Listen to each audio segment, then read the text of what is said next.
1701년 10월 10일 궁궐 취선당. 떨리는 손으로 사약잔을 들어 올리는 여인이 있습니다. 38세, 한때 조선 최고 권력의 중심이었던 희빈장씨입니다. 15년 전만 해도 중전의 자리에 있었던 이 여인은 왜 이렇게 비참한 최후를 맞이해야 했을까요?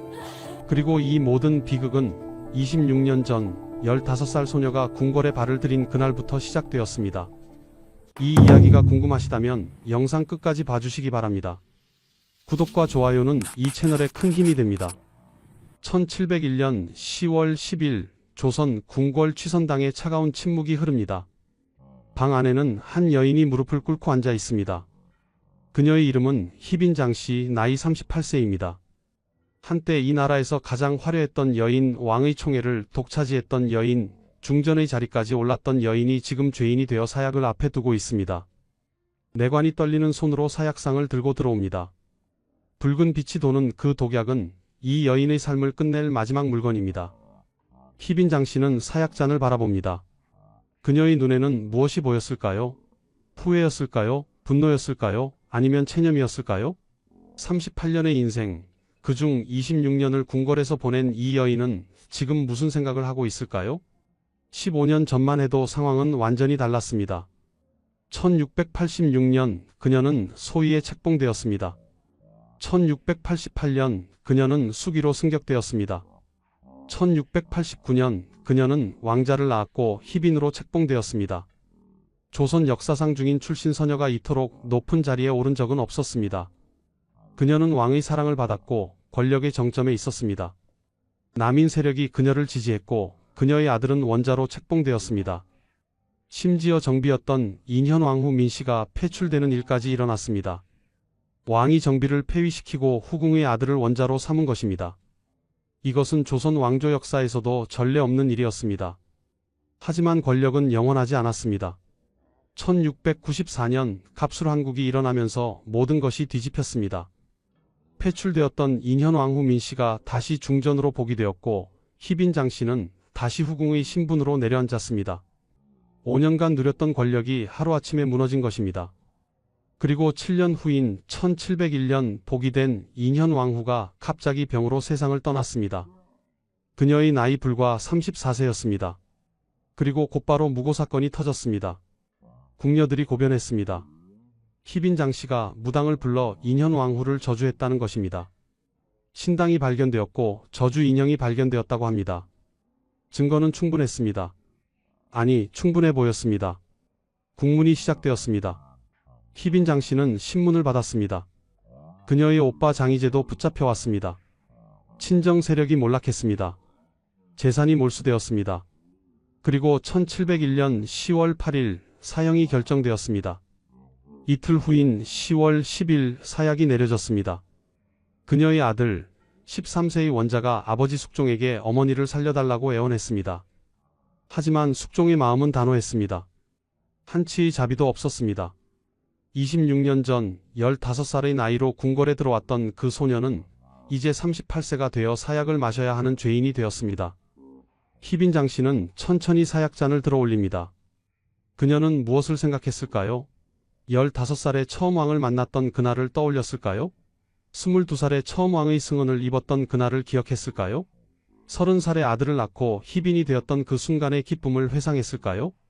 아니면 5년 동안 누렸던 권력의 달콤함을 그리워했을까요? 그것도 아니면 자신을 이렇게 만든 그 사람, 한때 자신을 사랑한다고 했던 그 사람을 원망했을까요? 아무도 모릅니다. 역사는 그녀의 마지막 심정을 기록하지 않았습니다. 다만 우리가 아는 것은 그녀가 사약을 마시고 세상을 떠났다는 사실뿐입니다. 그런데 우리는 질문해야 합니다. 과연 이 여인은 정말 악녀였을까요? 역사는 그녀를 요부라고 기록했습니다. 왕을 현혹시킨 여인, 저주를 일삼은 마녀, 권력에 눈이 먼 악녀라고 말입니다. 하지만 정말 그럴까요? 15살의 나이로 궁궐에 들어간 그 소녀에게는 선택권이 있었을까요? 왕의 승은을 거부할 수 있었을까요? 자신의 아들을 지키기 위해 싸운 것이 죄였을까요? 그리고 무엇보다 진짜 악인은 누구였을까요? 이 비극의 진짜 주인공은 누구였을까요? 그 답을 찾기 위해서는 26년 전으로 돌아가야 합니다. 1675년 15살 소녀가 처음 궁궐에 발을 들인 그날로 말입니다. 1701년에서 26년 전으로 시간을 돌려보겠습니다. 1675년 조선 한양의 어느 가을날입니다. 한 소녀가 궁궐 문을 들어섭니다. 그녀의 이름은 장옥정, 나이는 15살입니다. 1659년에 태어난 이 소녀는 역관 장형의 서녀로 태어났습니다. 역관은 중인 계급에 속하는 직업이었습니다. 양반도 아니고 상민도 아닌 어중간한 신분이었습니다. 게다가 그녀는 정녀가 아니라 서녀였습니다. 조선 사회에서 서얼은 아무리 능력이 뛰어나도 벼슬길이 막혀 있었습니다. 중인 출신 서녀라는 것은 평생 낮은 신분으로 살아야 한다는 것을 의미했습니다. 그런 그녀가 궁궐에 들어간 것입니다. 그녀는 궁녀로 입궁했습니다. 구체적으로는 상궁의 수습 과정을 밟게 되었습니다. 당시 명성왕후 김씨의 처소에 배속되었습니다. 명성왕후는 현종의 계비였고 숙종의 생모였습니다. 15살 장옥정은 대왕 데뷔 전에서 궁녀 생활을 시작한 것입니다. 궁녀의 삶은 고되었습니다. 새벽부터 밤늦게까지 일해야 했습니다. 엄격한 규율을 지켜야 했습니다. 작은 실수도 용납되지 않았습니다. 하지만 장옥정은 총명했습니다. 그녀는 빠르게 궁중 예법을 익혔습니다. 바느질 솜씨가 뛰어났다고 합니다. 말씨가 곱고 행동이 단정했다고 전해집니다. 그리고 그녀는 운명적인 만남을 맞이합니다. 바로 왕 숙종을 만난 것입니다. 숙종은 1661년생으로 1674년에 14세의 나이로 왕위에 올랐습니다. 1675년 당시 숙종은 15세였습니다.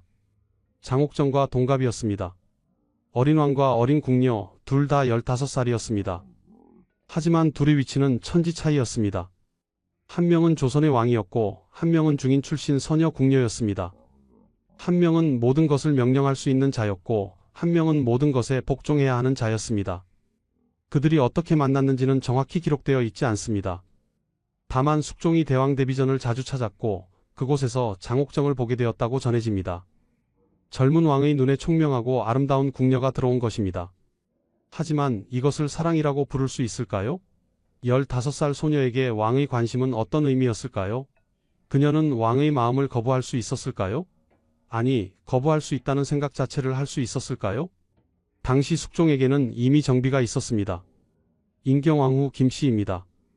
1659년생으로 숙종과 동갑이었던 그녀는 1671년 숙종이 아직 왕세자였을 때 간택되었습니다. 둘 다 13세였습니다. 1674년 숙종이 즉위하면서 그녀는 왕비가 되었습니다. 하지만 불행하게도 인경왕후는 아이를 낳지 못했습니다. 왕실에서 가장 중요한 것은 후사였습니다. 왕비가 아들을 낳지 못하면 후궁이라도 아들을 낳아야 했습니다. 이것이 조선 왕실의 냉혹한 현실이었습니다. 1675년부터 1680년까지 5년 동안 장옥정은 궁녀로서의 삶을 살았습니다. 그녀가 이 기간 동안 숙종과 어떤 관계였는지는 명확하지 않습니다. 다만 우리가 아는 것은 1680년에 중요한 일이 일어났다는 것입니다. 그해 11월 인경왕후 김씨가 세상을 떠났습니다. 천연두에 걸려 21세의 젊은 나이로 사망한 것입니다. 9년간 왕비로 있었지만 아이를 낳지 못하고 세상을 떠났습니다. 숙종은 20세가 되었고 후사가 없었습니다. 새 왕비를 간택해야 했습니다. 1681년 새로운 왕비가 간택되었습니다. 여흥민씨 가문의 딸 민유중의 딸이었습니다. 그녀의 이름은 후에 인현왕후로 불리게 됩니다. 1667년생으로 간택 당시 15세였습니다. 그녀는 명문가의 정녀였습니다. 서인 세력의 지지를 받았습니다. 왕실 혼례가 성대하게 치러졌습니다. 새로운 왕비가 궁궐에 들어왔습니다. 그리고 바로 그해 1681년 중요한 일이 또 일어났습니다. 숙종이 장옥정에게 승은을 내린 것입니다. 장옥정은 22세가 되어 있었습니다. 7년간의 궁녀 생활 끝에 그녀는 왕의 후궁이 되었습니다. 왕비가 새로 들어온 바로 그 해의 말입니다. 이것은 우연이었을까요? 장옥정은 기뻤을까요? 그녀는 이것을 영광이라고 생각했을까요? 아니면 두려웠을까요? 15살에 궁에 들어와 22살의 왕의 승은을 입는 것, 이것은 그녀가 원한 일이었을까요? 역사는 그녀의 심정을 기록하지 않았습니다. 다만 우리가 아는 것은 이때부터 그녀의 운명이 완전히 바뀌었다는 것입니다. 그리고 이것이 26년 후 사약을 마시게 될 비극의 시작이었다는 것입니다. 하지만 그때는 아무도 몰랐습니다. 15살에 궁에 들어온 중인 출신 서녀 궁녀가 22살의 왕의 후궁이 되고 30살의 희빈이 되고 38살의 사약을 마시게 될 줄은 아무도 상상하지 못했습니다. 그리고 무엇보다 이 모든 비극의 중심에 한 사람이 있었다는 것을 아무도 몰랐습니다. 바로 왕 숙종이었습니다. 1681년 장옥정은 22세가 되었고 왕의 승은을 입었습니다. 같은 해 새로 간택된 왕비 민씨는 15세였습니다. 7살 차이가 나는 두 여인이 같은 궁궐에서 숙종을 사이에 두고 살게 된 것입니다. 한 명은 정비였고 한 명은 후궁이었습니다. 한 명은 명문가 정녀였고 한 명은 중인 출신 서녀였습니다. 표면적으로는 민씨 왕비가 압도적으로 우위에 있었습니다. 하지만 궁궐 안에서 진짜 권력은 왕의 총애에서 나왔습니다. 1686년 중요한 일이 일어났습니다. 장옥정이 소위에 책봉된 것입니다. 소위는 종사품 후궁의 풍계입니다. 승은을 입은 지 5년 만의 일이었습니다. 이것은 단순한 승진이 아니었습니다. 왕이 그녀를 공식적으로 인정했다는 의미였습니다. 그녀는 27세가 되어 있었고 왕비 민씨는 20세였습니다. 하지만 왕비는 아직 아이를 낳지 못하고 있었습니다. 간택된 지 5년이 지났지만 후사가 없었습니다. 조선 왕실에서 이것은 심각한 문제였습니다. 1688년 장옥정에게 결정적인 기회가 왔습니다. 그녀가 아이를 가진 것입니다. 왕의 아이 원자를 임신한 것입니다. 이것은 엄청난 사건이었습니다. 왕비가 7년 동안 아이를 낳지 못하는 동안 후궁이 아이를 가진 것입니다. 궁궐은 술렁이었습니다. 남인 세력은 기뻐했습니다. 서인 세력은 긴장했습니다. 왕비 민씨는 어떤 심정이었을까요? 자신보다 12살 많은 후궁이 왕자를 임신했다는 소식을 들었을 때 그녀는 무엇을 느꼈을까요?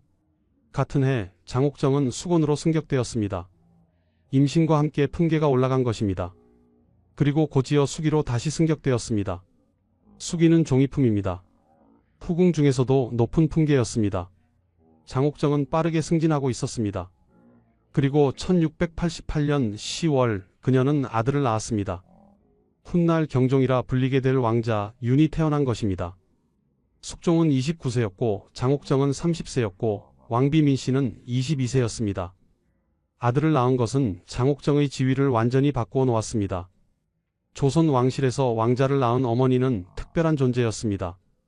특히 왕비가 아들을 낳지 못한 상황에서 후궁이 아들을 낳으면 그 후궁의 권력은 엄청나게 커졌습니다. 장옥정이 바로 그런 경우였습니다. 왕은 그녀를 총애했습니다. 남인 세력은 그녀를 지지했습니다. 그녀의 아들은 유일한 왕자였습니다. 하지만 문제가 있었습니다. 그녀의 아들은 서자였습니다. 왕비의 아들이 아니라 후궁의 아들이었습니다. 조선 왕실의 법도에 따르면 왕비가 아들을 낳지 못하면 후궁의 아들이 왕세자가 될 수 있었습니다. 하지만 이것은 자동적인 것이 아니었습니다. 왕이 결정해야 했고 신하들의 동의가 필요했습니다. 특히 서인 세력은 반대했습니다. 왕비 민씨는 서인 세력의 지지를 받고 있었습니다. 그들은 왕비가 아직 젊으니 기다려야 한다고 주장했습니다. 시간을 주면 왕비도 아들을 낳을 수 있다는 것이었습니다. 하지만 남인 세력은 달랐습니다. 그들은 왕자가 이미 태어났으니 원자로 책봉해야 한다고 주장했습니다. 후사를 미루는 것은 국가의 미래를 불안하게 만든다는 논리였습니다. 장옥정의 친정, 그녀의 오빠 장희재가 남인 세력과 가까워졌습니다. 정치적 줄다리기가 시작되었습니다. 왕자를 둘러싼 권력 투쟁이 시작된 것입니다. 숙종은 고민했습니다. 아니, 고민한 것처럼 보였습니다. 하지만 그의 마음은 이미 정해져 있었을 가능성이 큽니다. 그는 장옥정을 총애했습니다. 그녀의 아들을 자랑스러워했습니다. 그리고 무엇보다 그는 왕권을 강화하고 싶어 했습니다. 신하들의 눈치를 보지 않고 자신의 뜻대로 결정하고 싶어 했습니다. 원자 책봉 문제는 그에게 좋은 기회였습니다. 신하들의 반대를 무릅쓰고 자신의 의지를 관철시킬 수 있는 기회였습니다. 1689년 드디어 그 순간이 왔습니다. 기사왕국이라 불리는 정변이 일어난 것입니다. 서인 세력이 몰락하고 남인 세력이 집권했습니다. 이것은 단순한 정치적 변동이 아니었습니다. 왕이 의도적으로 만든 변화였습니다. 숙종은 서인을 제거하고 남인을 지지했습니다. 그리고 남인이 집권하자마자 숙종은 결정을 내렸습니다. 장씨의 아들을 원자로 책봉한 것입니다. 1689년 1월의 일이었습니다. 생후 3개월 된 아기가 원자가 되었습니다. 하지만 이것으로 끝이 아니었습니다. 더 놀라운 일이 일어났습니다. 숙종은 왕비 민씨를 폐위시켰습니다. 1689년 5월의 일이었습니다. 폐위 이유는 무자와 질투였습니다. 아들을 낳지 못했고 후궁을 질투했다는 것입니다.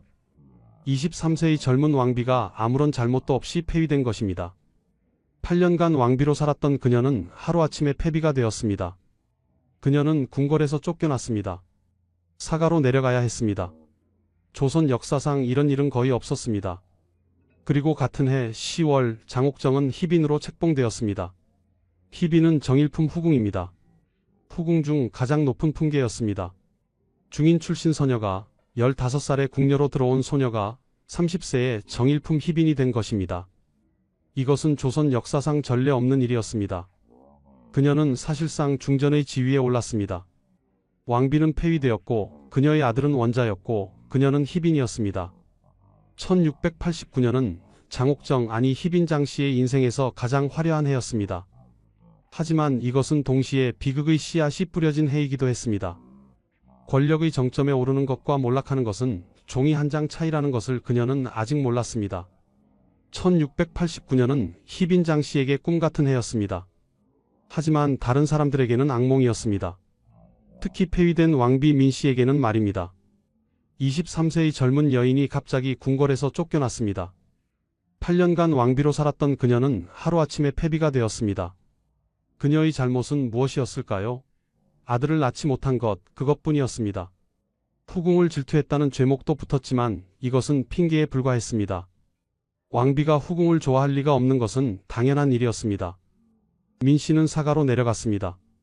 그녀의 친정은 서인 세력이었는데 서인은 이미 몰락한 상태였습니다. 그녀를 지켜줄 정치적 힘이 없었습니다. 그녀는 폐비의 신분으로 외로운 생활을 시작했습니다. 23세 여인의 인생이 끝난 것처럼 보였습니다. 그녀는 무슨 생각을 했을까요? 15세의 왕비로 간택되었을 때의 기쁨을 떠올렸을까요? 왕을 처음 만났던 그날을 기억했을까요? 아니면 자신을 이렇게 만든 왕을 원망했을까요? 반면 희빈 장씨는 권력의 정점에 있었습니다. 1689년 10월 그녀는 희빈으로 책봉되었습니다. 정일품 후궁 중 가장 높은 품계였습니다. 그녀의 아들은 원자였습니다. 왕비는 없었고 그녀가 사실상 왕비의 역할을 했습니다. 남인 세력이 그녀를 지지했습니다. 그녀의 오빠 장희재는 권력의 핵심에 있었습니다. 장씨 일가는 번성했습니다. 15년 전 15살의 나이로 궁녀가 되었던 그 소녀는 이제 조선에서 가장 권력 있는 여인 중 한 명이 되었습니다. 하지만 권력에는 대가가 따랐습니다. 희빈 장씨는 적을 만들었습니다. 서인 세력은 그녀를 증오했습니다. 그들의 지지를 받던 민씨 왕비가 폐위되었기 때문입니다. 궁중에도 그녀를 좋아하지 않는 사람들이 많았습니다. 중인 출신 서녀가 감히 왕비의 자리까지 넘본다고 생각했습니다. 그녀의 행동 하나하나가 감시당했습니다. 그녀의 말 한마디가 비판받았습니다. 권력이 클수록 적도 많아지는 법이었습니다. 희빈 장씨는 이것을 알고 있었을까요? 그녀는 자신의 지위가 얼마나 불안한지 깨닫고 있었을까요? 아마도 알고 있었을 것입니다. 그래서 더 권력에 집착했을 것입니다. 권력을 놓으면 모든 것을 잃는다는 것을 알았을 것입니다. 그녀는 폐비 민씨를 적대시했습니다. 민씨가 복이 될까봐 두려워했을 것입니다. 그래서 민씨를 더 밀어내려 했을 것입니다. 한편 숙종은 만족스러워 보였습니다. 그는 원하는 것을 모두 얻었습니다. 사랑하는 여인을 희빈으로 만들었습니다. 그녀의 아들을 원자로 책봉했습니다. 방해가 되던 왕비를 폐위시켰습니다.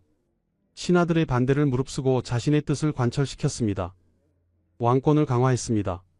모든 것이 그의 계획대로 흘러갔습니다. 하지만 과연 그랬을까요? 정말 숙종은 장씨를 사랑했을까요? 아니면 그녀는 왕권 강화를 위한 도구였을까요? 왕비를 폐위시키고 후궁을 높이는 것, 이것은 신하들에게 왕의 권력을 보여주는 강력한 메시지였습니다.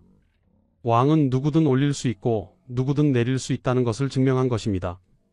장씨는 그 증명의 도구였을 가능성이 있습니다. 1689년부터 1694년까지 5년간 희빈 장씨는 권력을 누렸습니다. 그녀는 후궁 중 가장 높은 지위에 있었습니다. 그녀의 아들은 원자였습니다. 남인 세력이 조정을 장악하고 있었습니다. 표면적으로는 모든 것이 안정적으로 보였습니다. 하지만 수면 아래에서는 긴장이 흐르고 있었습니다. 서인 세력은 기회를 노리고 있었습니다. 패비 민 씨의 보기를 원하는 사람들이 있었습니다. 희빈 장 씨를 끌어내리고 싶어 하는 사람들이 있었습니다. 희빈 장 씨는 이 5년 동안 무엇을 했을까요? 그녀는 권력을 유지하기 위해 노력했을 것입니다. 숙종의 총애를 계속 받으려 애썼을 것입니다. 아들의 지위를 지키려 했을 것입니다. 그리고 패비 민 씨가 돌아오지 못하도록 막으려 했을 것입니다. 하지만 그녀는 한 가지를 간과했습니다. 숙종의 마음은 변할 수 있다는 것을 말입니다. 1694년 갑자기 정세가 바뀌었습니다. 갑술한국이라 불리는 또 다른 정변이 일어난 것입니다. 남인이 몰락하고 서인이 다시 집권했습니다. 이것은 우연이 아니었습니다. 숙종이 의도한 변화였습니다. 5년 전에 남인을 지지했던 그 왕이 이번에는 서인을 지지한 것입니다. 왜 그랬을까요? 남인이 너무 강해져서였을까요? 왕권을 위협한다고 느꼈을까요? 아니면 장 씨에게 실증을 느꼈을까요? 이유가 무엇이든 결과는 명확했습니다. 정치판이 완전히 뒤집힌 것입니다. 그리고 1694년 4월 놀라운 일이 일어났습니다. 숙종이 패비 민 씨의 복위를 명한 것입니다. 5년 전 자신이 직접 폐위시켰던 그 왕비를 다시 중전으로 복위시킨 것입니다. 민 씨는 28세가 되어 있었습니다. 5년간 패비로 살았던 그녀가 다시 왕비가 된 것입니다. 이것은 조선 역사상 매우 드문 일이었습니다. 폐위된 왕비가 복위된 경우는 거의 없었습니다. 희빈 장 씨는 어떤 심정이었을까요? 5년간 누렸던 권력이 순식간에 무너지는 것을 보면서 그녀는 무엇을 느꼈을까요? 배신감을 느꼈을까요? 분노했을까요? 두려웠을까요? 그녀는 다시 후궁의 신분으로 내려앉았습니다. 희빈이라는 풍계는 유지했지만 이제 그 위에 중전민 씨가 있었습니다. 그녀가 얼마나 미웠을까요? 5년 전 자신이 밀어낸 그 여인이 다시 돌아온 것입니다. 그것도 더 높은 자리로 말입니다. 1694년 갑술한국은 희빈 장 씨에게 운명의 분기점이었습니다. 이때부터 그녀의 삶은 내리막길을 걸었습니다. 그리고 7년 후 그녀는 사약을 마시게 됩니다. 만약 이 환국이 일어나지 않았다면 어땠을까요? 만약 민 씨가 복이 되지 않았다면 어땠을까요? 하지만 역사의 가정은 없습니다. 일어난 일은 일어난 것이고 그 결과는 비극이었습니다. 1694년 4월 인현 왕후 민 씨가 복이 되었습니다. 28세가 된 그녀는 5년 만에 다시 중전의 자리에 올랐습니다. 복위 과정은 매우 신속했습니다. 갑술한국이 일어나고 곧바로 복위가 결정되었습니다. 이것은 숙종이 이미 계획했던 일임을 보여줍니다. 그는 언제든 민 씨를 복위시킬 준비가 되어 있었던 것입니다. 5년 전 그녀를 폐위시킨 것도 숙종의 결정이었고 이번에 그녀를 복위시킨 것도 숙종의 결정이었습니다. 민 씨는 단지 왕의 결정에 따라 움직이는 말에 불과했습니다. 민 씨가 복위 되면서 궁중의 권력 구조가 완전히 바뀌었습니다. 다시 정비가 생긴 것입니다. 희빈 장 씨는 아무리 높은 품계의 후궁이라 해도 이제 왕비 아래의 신분이 되었습니다. 5년간 사실상 중전의 역할을 했던 그녀에게 이것은 엄청난 추락이었습니다. 게다가 복위한 왕비는 다름 아닌 5년 전 자신이 밀어낸 바로 그 민 씨였습니다. 이것은 단순한 지위 하락이 아니라 철저한 패배였습니다. 희빈 장 씨는 이 상황을 어떻게 받아들였을까요? 그녀는 매일 인현 왕후의 얼굴을 봐야 했습니다. 궁중의식에서 그녀 아래에 서야 했습니다. 예를 올려야 했습니다. 참고 또 참아야 했습니다. 5년 전만 해도 자신이 위였고 민 씨는 패비였는데 이제는 정반대가 된 것입니다. 그녀의 마음속에는 어떤 감정이 쌓여갔을까요? 분노였을까요? 원망이었을까요? 복수심이었을까요? 하지만 희빈 장 씨에게도 위안이 있었습니다. 그녀의 아들은 여전히 원자였습니다. 1688년에 태어난 유는 1694년 당시 6세였습니다. 원자 책봉은 취소되지 않았습니다. 이것은 희빈 장 씨에게 남은 마지막 권력의 근거였습니다. 인현 왕후가 아들을 낳지 못하는 한 그녀의 아들이 다음 왕이 될 것이었습니다. 이것은 희빈 장 씨가 버틸 수 있는 이유였습니다. 하지만 인현 왕후에게도 기회는 있었습니다. 그녀는 아직 28세로 젊었습니다. 아이를 낳을 수 있는 나이였습니다. 만약 그녀가 왕자를 낳는다면 상황은 또 바뀔 것이었습니다. 적자가 서자보다 우선이었으니까요. 인현왕후가 아들을 낳으면 원자 윤의 지위도 위협받을 수 있었습니다. 희빈 장씨는 이것을 알고 있었을 것입니다. 그래서 더욱 불안했을 것입니다. 1694년부터 1701년까지 7년간 희빈 장씨와 인현왕후는 같은 궁궐에서 살았습니다. 표면적으로는 평화로워 보였을지 모릅니다. 하지만 두 여인 사이에는 보이지 않는 전쟁이 있었습니다. 한 명은 5년 전의 굴욕을 잊지 않았을 것이고 한 명은 지금의 권력을 잃을까 두려워했을 것입니다. 두 여인 모두 불행했습니다. 그리고 이 불행의 원인은 같은 사람 바로 숙종이었습니다. 숙종은 이 7년 동안 무엇을 했을까요? 그는 여전히 왕이었습니다. 여전히 권력의 정점에 있었습니다. 그는 두 여인 사이에서 균형을 유지했습니다. 인현왕후를 복위시켰지만 원자의 지위는 유지시켰습니다. 희빈 장씨를 완전히 버리지는 않았지만 총애도 예전 같지 않았습니다. 그는 두 여인을 모두 자신의 통제 아래 두었습니다. 이것이 그의 방식이었습니다. 한편 조정에서는 당파 싸움이 계속되었습니다. 서인과 남인의 갈등은 여전했습니다. 인현왕후는 서인의 지지를 받았고 희빈 장씨는 남인의 지지를 받았습니다. 두 여인의 갈등은 단순히 개인적인 것이 아니라 정치적인 것이기도 했습니다. 이것이 문제를 더 복잡하게 만들었습니다. 개인적 감정과 정치적 이해관계가 뒤엉켜 있었기 때문입니다. 1701년 결정적인 사건이 일어났습니다. 그해 초부터 인현왕후의 건강이 나빠지기 시작했습니다. 그녀는 병을 앓았습니다. 원인을 알 수 없는 병이었습니다. 의원들이 치료했지만 차도가 없었습니다. 그녀의 병은 점점 심해졌습니다. 궁중은 걱정에 휩싸였습니다. 숙종도 염려했습니다. 하지만 인현왕후의 상태는 계속 악화되었습니다. 그리고 1701년 8월 14일 인현왕후 민씨가 세상을 떠났습니다. 그녀의 나이 34세였습니다. 15세에 왕비로 간택되어 19년을 살았습니다. 그중 5년은 패비로 살았고 나머지 14년은 왕비로 살았습니다. 그녀는 끝내 아들을 낳지 못했습니다. 아이를 낳지 못했다는 이유로 폐위되었다가 복위 되었지만 결국 아이 없이 세상을 떠났습니다. 그녀의 인생은 행복했을까요? 왕비라는 자리가 그녀에게 축복이었을까요? 아니면 저주였을까요? 인현왕후의 죽음은 궁중에 큰 충격을 주었습니다. 34세는 너무 젊은 나이였습니다. 게다가 병의 원인이 분명하지 않았습니다. 갑자기 아프기 시작해서 몇 달 만에 세상을 떠난 것입니다. 사람들은 수군거리기 시작했습니다. 이상하지 않냐고, 뭔가 석연치 않다고, 혹시 누군가가 해를 끼친 것은 아닐까 하고 말입니다. 그리고 그 의심의 화살은 자연스럽게 한 사람을 향했습니다. 바로 희빈 장씨였습니다. 희빈 장씨는 인현왕후를 미워했습니다. 이것은 궁중의 모든 사람이 아는 사실이었습니다. 그녀는 민씨의 복위를 결코 받아들이지 못했습니다. 7년 동안 그 감정은 계속 쌓였을 것입니다. 그렇다면 혹시 그녀가 인현왕후를 해했을까요? 혹시 그녀가 왕후의 죽음에 책임이 있을까요? 사람들은 의심하기 시작했습니다. 그리고 그 의심은 곧 현실이 되었습니다. 인현왕후가 세상을 떠난 지 얼마 지나지 않아 충격적인 고변이 들어왔습니다. 궁녀들이 나서서 증언한 것입니다. 희빈 장씨가 무당을 불러 인현왕후를 저주했다는 것이었습니다. 신당을 만들고 저주의식을 행했다는 것이었습니다. 인현왕후의 이름을 쓴 인형의 침을 꽂고 저주를 퍼부었다는 것이었습니다. 이것이 사실이라면 엄청난 죄였습니다. 왕비를 저주한다는 것은 영모에 준하는 중죄였습니다. 숙종은 즉각 조사를 명령했습니다. 국문이 시작되었습니다. 희빈 장씨가 불려나왔습니다. 그녀는 혐의를 부인했습니다. 하지만 증언은 계속 나왔습니다. 여러 궁녀가 같은 이야기를 했습니다. 무당이 궁에 들어온 것을 봤다고 했습니다.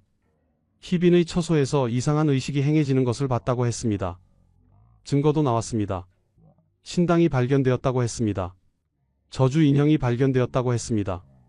하지만 여기에는 의문점이 많았습니다. 첫째, 증언한 궁녀들은 모두 인현왕후 계열의 사람들이었습니다.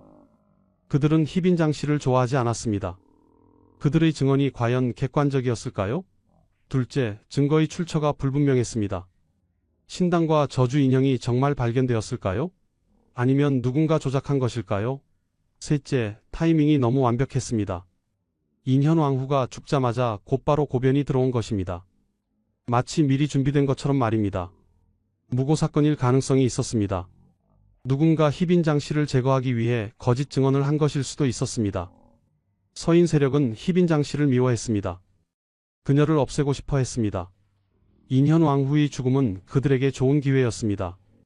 희빈장 씨를 저주 혐의로 몰아 제거할 수 있는 기회였습니다. 그들이 이 기회를 놓칠 리 없었습니다. 하지만 다른 가능성도 있었습니다. 혹시 정말로 희빈장 씨가 저주를 했을까요? 7년간 쌓인 원한, 복수하고 싶은 마음, 인현 왕후를 없애고 싶은 욕망, 이런 것들이 그녀를 극단적인 행동으로 몰아갔을까요? 실제로 무당을 불렀을까요? 실제로 저주 의식을 했을까요? 이것은 아무도 확실히 알 수 없습니다. 300년이 지난 지금도 역사가들은 논쟁하고 있습니다. 숙종은 어떻게 판단했을까요? 그는 희빈장 씨가 유죄라고 결론 내렸습니다. 증거가 있다고 판단했습니다. 혹은 증거가 있다고 믿고 싶어 했습니다. 왜냐하면 그에게도 이것은 기회였기 때문입니다. 희빈장 씨를 제거할 수 있는 명분이 생긴 것입니다. 그는 이미 그녀에게 실증을 느꼈을 수 있습니다. 26년간의 관계가 이제 부담스러웠을 수 있습니다. 그녀의 존재가 정치적으로 불편했을 수 있습니다. 이 사건은 그에게 그녀를 정리할 수 있는 완벽한 구실이었습니다. 국문이 진행되면서 조사 범위가 확대되었습니다. 희빈장 씨의 오빠 장희재가 체포되었습니다. 그는 누이의 권력을 등에 업고 부정을 저질렀다는 혐의를 받았습니다. 뇌물을 받았다는 것입니다. 권력을 남용했다는 것입니다. 그에 대한 조사도 시작되었습니다. 장 씨 일가 전체가 조사 대상이 되었습니다. 희빈장 씨 개인의 문제가 일가 전체의 문제로 확대된 것입니다. 신문은 가혹했습니다. 고문이 동원되었습니다. 장희재는 고문을 받으며 신문당했습니다. 그는 여러 가지를 자백했습니다. 뇌물을 받았다고 인정했습니다. 권력을 남용했다고 시인했습니다. 하지만 이 자백이 진실이었을까요? 고문 속에서 나온 자백을 믿을 수 있을까요? 고문을 받으면 사람은 없는 죄도 뒤집어 쓰게 됩니다. 고통을 멈추기 위해 무엇이든 자백하게 됩니다. 희빈장 씨도 신문을 받았습니다. 그녀는 끝까지 저주 혐의를 부인했습니다. 자신은 그런 일을 한 적이 없다고 주장했습니다. 하지만 아무도 그녀의 말을 믿지 않았습니다. 증언이 있었고 증거가 있었고 무엇보다 그럴 동기가 있었습니다. 그녀가 인현 왕후를 미워한 것은 사실이었으니까요. 법정에서 동기는 매우 중요했습니다. 동기가 있으면 유죄 추정을 받게 되었습니다. 조사가 진행될수록 희빈장 씨에게 불리한 증언이 쏟아졌습니다. 그녀가 평소 인현 왕후를 저주했다는 증언이 나왔습니다. 그녀가 무당을 자주 만났다는 증언이 나왔습니다. 그녀가 복수를 다짐했다는 증언이 나왔습니다. 이 모든 증언이 사실이었을까요? 아니면 조작되었을까요? 우리는 알 수 없습니다. 다만 그 당시에는 이 증언들이 사실로 받아들여졌고 그것이 희빈장 씨의 운명을 결정했습니다. 1701년 10월 8일 최종 판결이 내려졌습니다. 희빈장 씨는 사형을 선고받았습니다. 죄목은 왕비 저주와 역모였습니다. 장희재도 사형을 선고받았습니다. 죄목은 부정부패와 역모였습니다. 장씨 일가는 몰락했습니다. 재산이 몰수되었습니다. 가족들이 유배되었습니다. 15년간 누렸던 권력이 하루아침에 무너진 것입니다. 희빈장 씨의 아들 13세의 원자 윤희 아버지 숙종에게 어머니를 살려달라고 애원했습니다. 무릎을 꿇고 울며 빌었습니다. 어머니는 억울하다고 어머니를 죽이지 말아달라고 간청했습니다. 하지만 숙종의 마음은 단호했습니다. 그는 아들의 애원을 들어주지 않았습니다. 법은 법이라고 죄는 죄라고 왕실의 위엄을 지켜야 한다고 말했습니다. 13세 소녀는 아버지 앞에서 무릎 꿇고 울었지만 소용없었습니다. 아버지는 어머니에게 사약을 내렸습니다. 1701년 10월 10일 아침이 밝았습니다. 궁궐 취선당에 차가운 공기가 흘렀습니다. 이날은 희빈장 씨가 사약을 마시는 날이었습니다. 38세의 여인이 생을 마감하는 날이었습니다.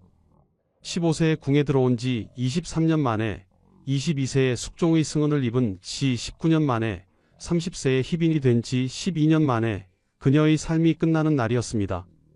희빈장 씨는 이날 아침 무슨 생각을 했을까요? 밤새 잠을 이루지 못했을까요? 아니면 담담하게 마지막 밤을 보냈을까요? 그녀는 거울을 보았을까요? 38세의 자신의 얼굴을 들여다보았을까요? 한때 왕의 총애를 받았던 그 얼굴을 한때 조선에서 가장 아름답다고 불렸던 그 얼굴을 마지막으로 보았을까요? 그녀는 무엇을 후회했을까요? 무엇을 원망했을까요? 아침이 되자 내관들이 들어왔습니다. 사약상을 들고 온 것입니다. 붉은 빛이 도는 독약이 작은 잔에 담겨 있었습니다. 그것은 그녀의 생명을 끝낼 마지막 물건이었습니다. 희빈 장씨는 그 잔을 보았습니다. 그녀의 눈에는 무엇이 비쳤을까요? 두려움이었을까요? 분노였을까요? 체념이었을까요? 아니면 해방감이었을까요? 이때 그녀는 26년 전을 떠올렸을지도 모릅니다. 1675년 15살의 나이로 처음 궁궐에 들어왔던 그날을 말입니다. 그날 그녀는 무엇을 생각했을까요? 궁녀가 되는 것에 대해 어떤 기대를 했을까요? 혹시 행복한 삶을 꿈꿨을까요? 중인 출신 소녀로 태어난 그녀에게 궁녀는 나쁘지 않은 선택이었습니다. 안정적인 생활을 보장받을 수 있었으니까요. 하지만 그녀는 그때 몰랐습니다.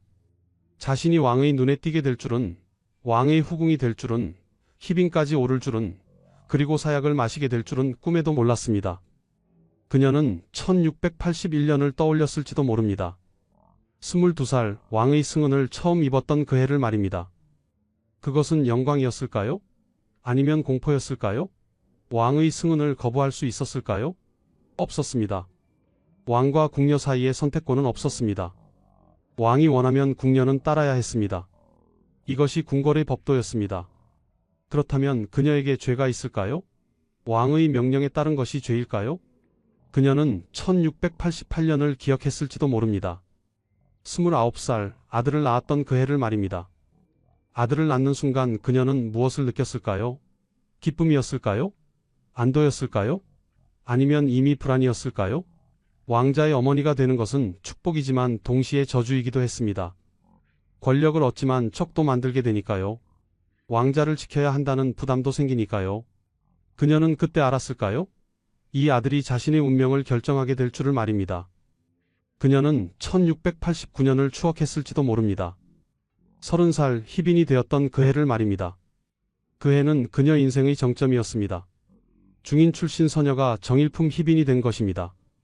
조선 역사상 전례 없는 일이었습니다. 그녀는 승리했다고 느꼈을까요? 이제 안전하다고 생각했을까요? 하지만 그것은 착각이었습니다. 높이 올라갈수록 떨어질 때 더 아팠으니까요. 그녀는 1694년을 되새겼을지도 모릅니다. 35살 인현왕후가 복위한 그 해를 말입니다. 그때 그녀의 심정은 어땠을까요? 배신감을 느꼈을까요? 5년 전 자신을 선택했던 왕이 이제는 민씨를 선택한 것입니다. 왕의 마음이 변한 것입니다. 아니, 처음부터 왕에게는 진심이 없었을지도 모릅니다. 왕에게 여인들은 도구였을지도 모릅니다. 정치적 목적을 위한 도구, 왕권 강화를 위한 도구, 그 이상도 그 이하도 아니었을지도 모릅니다. 그녀는 지난 7년을 돌아봤을지도 모릅니다. 1694년부터 1701년까지 인현왕후와 같은 궁궐에서 살았던 7년을 말입니다. 매일 그녀의 얼굴을 봐야 했던 고통, 그녀에게 예를 올려야 했던 굴욕, 권력을 잃어버린 허무함, 이 모든 것을 견뎌야 했습니다. 그녀는 정말 저주를 했을까요? 우리는 알 수 없습니다. 하지만 만약 했다 해도 그것을 그녀만 탓할 수 있을까요? 그녀를 그렇게 만든 사람은 누구입니까? 그녀에게 권력을 주었다가 빼앗은 사람은 누구입니까? 두 여인을 같은 공간에 가두고 싸우게 만든 사람은 누구입니까? 희빈 장씨는 천천히 사약잔을 들어 올렸습니다. 그녀의 손은 떨렸을까요? 아니면 담담했을까요? 그녀는 마지막으로 무엇을 생각했을까요? 13세의 아들을 떠올렸을까요? 앞으로 아들이 겪을 고통을 걱정했을까요? 어머니가 영모제로 사약을 받았다는 낙인이 평생 아들을 따라다닐 것입니다. 훗날 아들이 왕이 되더라도 이 그림자에서 벗어날 수 없을 것입니다. 그녀는 아들에게 미안했을까요? 그녀는 마지막으로 숙종을 생각했을까요? 26년을 함께한 그 사람을 말입니다. 15살 소녀였던 자신을 바라보던 15살 왕의 눈빛을 떠올렸을까요? 22살에 처음 승은을 내리던 그의 모습을 기억했을까요? 30살에 자신을 희빈으로 만들어준 그를 고마워했을까요? 아니면 35살에 자신을 버린 그를 원망했을까요? 38살에 자신에게 사약을 내린 그를 저주했을까요? 희빈 장씨는 사약을 마셨습니다. 독이 몸속으로 들어갔습니다. 그녀는 고통스러웠을 것입니다. 사약은 빠르게 작용했습니다.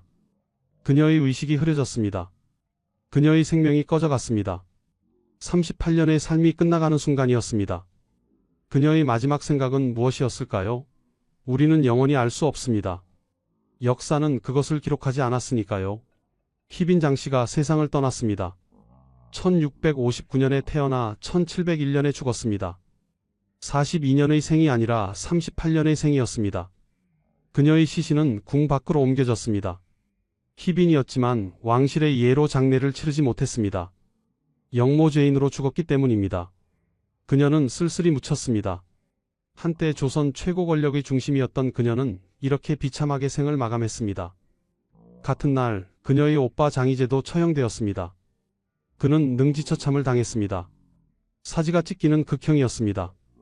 그의 죄목은 부정부패와 역모였습니다. 장씨 일가는 완전히 몰락했습니다. 재산이 몰수되고 가족들이 유배되고 이름이 지워졌습니다. 15년간 누렸던 영화가 하루아침에 사라진 것입니다. 이것이 권력의 무상함이었습니다. 이것이 조선 궁궐의 냉혹한 현실이었습니다. 희빈장 씨가 죽은 후 궁궐은 어떻게 되었을까요? 숙종은 어떤 반응을 보였을까요? 역사 기록에 따르면 숙종은 담담했다고 합니다. 26년을 함께한 여인의 죽음 앞에서 그는 특별한 감정을 드러내지 않았습니다. 슬퍼하지도 않았고 후회하지도 않았습니다. 그저 법대로 처리했을 뿐이라고 말했습니다. 이것이 숙종이라는 사람이었습니다. 차갑고 냉정한 정치가였습니다. 가장 고통받은 사람은 13세의 원자 윤이었습니다. 훗날 경종이 되는 이 소녀는 어머니가 영모죄로 사약을 받는 것을 지켜봐야 했습니다. 그는 아버지에게 무릎 꿇고 빌었지만 소용없었습니다. 어머니를 구할 수 없었습니다. 이 트라우마는 평생 그를 괴롭혔습니다. 1720년 그는 32세의 나이로 왕위에 올랐습니다. 하지만 그의 재위는 불행했습니다. 어머니의 죄인이라는 낙인, 이복동생 연인군과의 갈등, 신하들의 불신, 이 모든 것이 그를 짓눌렀습니다. 1724년 그는 36세의 나이로 의문의 죽음을 맞이했습니다. 재위 4년 만이었습니다. 게장과 생감을 먹고 갑자기 사망했다는 기록이 있습니다. 독살설이 제기되었지만 진실은 밝혀지지 않았습니다. 어머니를 잃은 상처를 안고 살다간 불행한 왕이었습니다. 그렇다면 인현왕후는 정말 선하기만 한 피해자였을까요? 역사는 그녀를 선녀처럼 묘사했습니다. 특히 인현왕후전이라는 소설은 그녀를 완벽한 덕성의 소유자로 그렸습니다. 하지만 이 소설은 후대에 쓰인 것이고 정치적 목적이 있었습니다. 실록을 보면 다른 면도 보입니다. 인현왕후도 정치적 인물이었습니다. 서인 세력의 중심이었습니다. 그녀의 복위는 단순히 개인의 복권이 아니라 정치적 승리였습니다. 그녀가 희빈장 씨를 어떻게 대했는지는 기록이 부족하지만 두 사람 사이에 평화만 있었다고 보기는 어렵습니다. 희빈장 씨는 정말 악녀였을까요? 역사는 그녀를 요부라고 기록했습니다. 왕을 현혹시킨 여인, 저주를 일삼은 마녀, 권력에 눈이 먼 악녀라고 말합니다. 하지만 우리는 질문해야 합니다.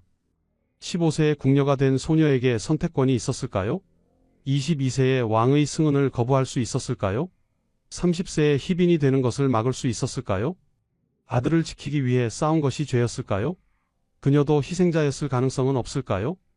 저주 사건은 정말 사실이었을까요? 300년이 지난 지금도 역사가들은 논쟁합니다. 증거가 불충분하다고 주장하는 학자도 있고 정치적 모함이었다고 보는 학자도 있습니다. 당시 증언의 신빙성에 의문을 제기하는 연구도 있습니다. 진실은 무엇일까요? 우리는 확신할 수 없습니다. 다만 확실한 것은 이 사건이 희빈장 씨를 제거하기 위한 정치적 도구로 사용되었다는 점입니다. 그렇다면 진짜 악인은 누구였을까요? 답은 명확합니다. 바로 숙종이었습니다. 그는 15세 소녀를 후궁으로 삼았습니다. 권력자와 궁녀 사이에 진정한 사랑이 있을 수 있을까요? 그것은 사랑이 아니라 권력의 행사였습니다. 그는 왕비를 폐위시켰습니다. 아들을 낳지 못했다는 이유만으로 23세 여인을 궁에서 쫓아냈습니다. 그는 후궁을 희빈으로 만들었습니다. 정치적 목적을 위해 그녀를 이용했습니다. 그는 왕비를 복위시켰습니다. 5년 전 자신이 폐위시킨 그 여인을 다시 중전으로 만들었습니다. 그는 여인들을 장기판의 말처럼 움직였습니다. 필요할 때는 올리고 필요 없으면 내렸습니다. 3번의 환국을 생각해 보십시오. 1680년 경신환국, 1689년 기사환국, 1694년 갑술환국, 이 모든 정변의 중심에 숙종이 있었습니다. 그는 의도적으로 정치 세력을 바꿨습니다. 서인과 남인을 번갈아 가며 집권시켰습니다. 이것은 왕권 강화를 위한 전략이었습니다. 한 세력이 너무 강해지면 다른 세력을 지지해서 균형을 맞췄습니다. 이 과정에서 여인들이 도구로 사용되었습니다. 인경왕후, 인현왕후, 희빈장씨 모두 숙종의 정치적 도구였습니다. 숙종은 26년간 희빈장씨와 관계를 유지했습니다. 그러다 필요 없어지자 사약을 내렸습니다. 한치의 망설임도 없었습니다. 13세 아들이 무릎 꿇고 울며 빌어도 들어주지 않았습니다. 이것이 사랑이었을까요? 아닙니다. 처음부터 사랑은 없었습니다. 그에게 여인들은 정치적 수단이었을 뿐입니다. 왕권을 강화하기 위한 도구였을 뿐입니다.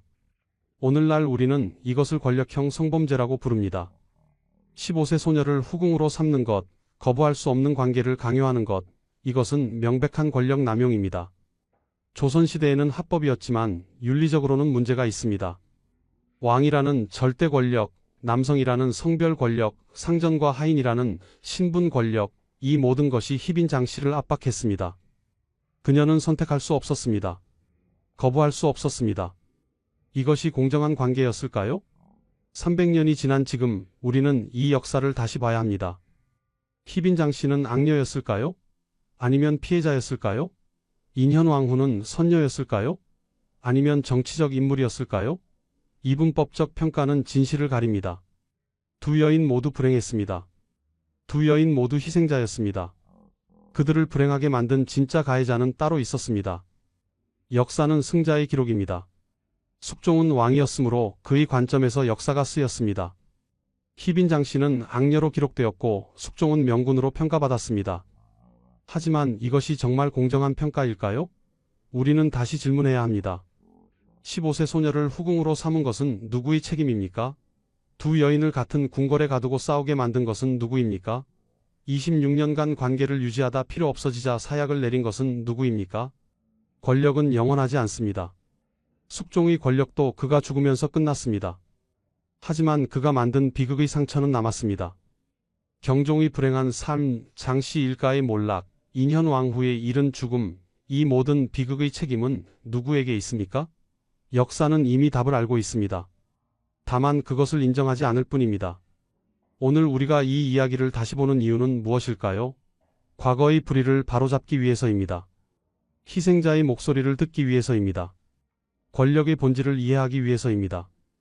그리고 오늘날에도 반복되는 권력형 폭력을 막기 위해서입니다. 역사는 과거의 이야기가 아닙니다. 현재의 거울입니다. 우리는 역사를 통해 배워야 합니다. 지금까지 숙종과 세 여인의 이야기를 들려드렸습니다. 15세의 궁녀가 된 장옥정, 38세의 사약을 받은 희빈장씨, 그녀의 비극적 삶을 통해 우리는 권력의 본질을 보았습니다. 여러분은 어떻게 생각하시나요? 그녀는 정말 악녀였을까요? 아니면 시대의 희생자였을까요? 댓글로 여러분의 생각을 들려주세요. 그리고 이 영상이 도움이 되셨다면 구독과 좋아요를 부탁드립니다. 다음에도 우리 역사 속 숨겨진 이야기로 찾아뵙겠습니다. 감사합니다. 아버지, 저는 결백합니다. 고문대 위에서 신음하던 아들이 숨을 거두었습니다. 1623년 겨울 한양의 차가운 옥사에서 한 청년이 죽어갔습니다. 그의 아버지는 불과 몇 달 전 나라를 구한 공신이었습니다. 그런데 왜 아들은 영모죄로 죽어야 했을까요? 그리고 1년 후 아버지와 온 가족이 저잣거리에서 처형당하는 참극이 벌어졌습니다. 도대체 무슨 일이 있었던 걸까요? 이 이야기가 궁금하시다면 영상 끝까지 봐주세요. 구독과 좋아요는 영상 제작에 큰 힘이 됩니다. 1624년 2월 한양의 차가운 바람이 저잣거리를 휩쓸고 지나갔습니다. 수천 명의 백성들이 거리를 가득 메운 채 한 곳을 응시하고 있었습니다. 그들의 시선이 향한 곳에는 한 사람의 목이 높은 장대 위에 걸려 있었습니다. 바로 한 달 전까지만 해도 조선 팔도를 뒤흔들었던 반란군의 수괴 이괄의 목이었습니다. 피가 엉겨붙은 그의 얼굴은 이미 형체를 알아보기 힘들 정도였지만 백성들은 누구나 그가 누구인지 알고 있었습니다. 저 사람이 정말 이괄 장군인가? 불과 1년 전에 나라를 구한 공신이었는데 저잣거리 곳곳에서 수군거리는 소리가 들려왔습니다. 하지만 그 어떤 동정의 목소리도 크게 나올 수는 없었습니다. 역적의 목 앞에서 동정을 표하는 것은 곧 자신도 역적이 될 수 있다는 것을 의미했기 때문입니다. 그때 형조의 관리들이 다시 나타났습니다. 그들의 뒤로 결박당한 채 끌려오는 두 명의 남자가 보였습니다. 이괄의 아들 이우와 이집이었습니다. 26의 이우와 23의 이집은 아버지의 반란에 가담했다는 죄목으로 참수형을 받게 되어 있었습니다. 아버지의 반란에 동참한 역적의 자식들을 이제 처형하노라. 형조 관리의 목소리가 저작거리에 울려 퍼졌습니다. 이우의 얼굴에는 공포와 후회가 뒤섞여 있었습니다. 그는 아버지를 따라 평안도에서 함께 군사를 일으켰지만 지금 이 순간만큼은 그 모든 선택을 후회하고 있었습니다. 이집은 고개를 떨구고 있었습니다. 그는 아버지의 거사 소식을 듣고 합류했지만 도망치다 붙잡혔습니다. 어머니, 동생들 미안합니다. 이우의 입에서 작은 신음이 흘러나왔습니다. 칼날이 번쩍였습니다. 망나니의 칼이 이우의 목을 내리쳤습니다. 한 번, 두 번, 세 번. 목이 몸에서 분리되었습니다. 백성들 사이에서 비명과 한숨이 터져나왔습니다. 곧이어 이집의 차례가 되었습니다. 23의 젊은이는 눈을 감은 채 마지막 순간을 맞이했습니다. 다시 칼날이 번쩍이고 또 한 명의 목이 떨어졌습니다. 이제 저작거리의 장대 위에는 3개의 목이 나란히 걸렸습니다. 아버지와 두 아들의 목이었습니다. 삼족을 멸한다. 형조 관리가 다시 외쳤습니다. 역적 이괄의 삼족을 모두 멸하여 후세의 경계로 삼을지어다. 그의 선언이 끝나자마자 이괄의 처첩들과 어린 자녀들이 끌려 나왔습니다. 그들의 옷은 이미 천한 노비의 옷으로 바뀌어 있었습니다. 이괄의 본처는 눈물도 흘리지 못한 채 멍하니 서 있었습니다. 그녀의 옆에는 10살도 채 되지 않아 보이는 어린 딸이 떨고 있었습니다. 어머니, 오빠들이, 아버지가. 어린 소녀의 목소리는 공포로 가득 차 있었습니다. 조용히 하거라. 이제 우리는 노비다다. 노비는 말이 없어야 한다. 본처의 목소리에는 모든 것을 체념한 듯한 무기력함이 담겨 있었습니다. 대대로 전주 이씨 양반 가문의 부인으로 살아온 그녀는 이제 천한 관노비가 되어 평생을 살아가야 했습니다. 그녀의 자식들도 마찬가지였습니다. 태어나면서부터 양반의 자제였던 아이들은 이제 노비의 자식이 되었습니다. 그들의 미래는 이미 정해져 있었습니다. 평생 천한 일을 하며 자유를 박탈당한 채 주인의 명령에 복종하며 살아가야 하는 것입니다. 이괄의 집은 모두 허물어라. 재산은 모두 몰수하라. 관리의 명령이 떨어졌습니다. 이괄이 살던 한양의 큰 저택은 이미 관군에 의해 점령되어 있었습니다. 대문에는 역적의 집이라는 표시가 붙어 있었고 모든 가재도구와 재산은 관에서 압수했습니다. 3대에 걸쳐 모은 재산, 책, 그림, 갑오로 전해오던 물건들이 모두 흩어졌습니다. 저택은 곧 철거될 예정이었습니다. 역적의 집이 그대로 남아있어서는 안 된다는 것이 조정의 뜻이었습니다. 한때 영광스러웠던 가문의 모든 흔적이 지워지고 있었습니다. 백성들은 이 광경을 지켜보며 각자 다른 생각에 잠겼습니다. 어떤 이는 역적의 당연한 최후라고 생각했고 어떤 이는 너무 가혹한 처벌이라고 여겼습니다. 하지만 대부분은 두려움을 느꼈습니다. 불과 1년 전만 해도 나라를 구한 공신이었던 사람이 이렇게 비참하게 끝날 수 있다는 사실이 그들을 두렵게 만들었습니다. 권력이란 것이 참으로 무섭구나. 하루아침에 공신이 역적이 되는구나. 누군가 상상이나 했을까요? 1623년 3월 광해군을 몰아내고 인조를 왕위에 올린 공신 중 하나였던 이괄이 단 1년 만에 이렇게 비참한 최후를 맞이할 줄을 말입니다. 도대체 무슨 일이 있었던 걸까요? 왜 그는 자신이 세운 왕을 배신하고 반란을 일으켰을까요? 그리고 그의 가족들은 왜 이런 참혹한 운명을 맞이해야 했을까요? 이 비극적인 이야기를 이해하기 위해서는 37년 전으로 거슬러 올라가야 합니다. 1587년 조선 전주 이씨 가문에서 한 남자아이가 태어났습니다. 그의 이름은 이괄, 자는 백인이었습니다. 전주 이씨는 조선 왕실과 같은 성씨를 가진 명문가였습니다. 물론 이괄의 집안이 왕실의 직계는 아니었지만 그래도 양반 가문으로서의 자부심과 전통은 충분히 가지고 있었습니다. 이괄은 어릴 때부터 무예에 뛰어난 재능을 보였습니다.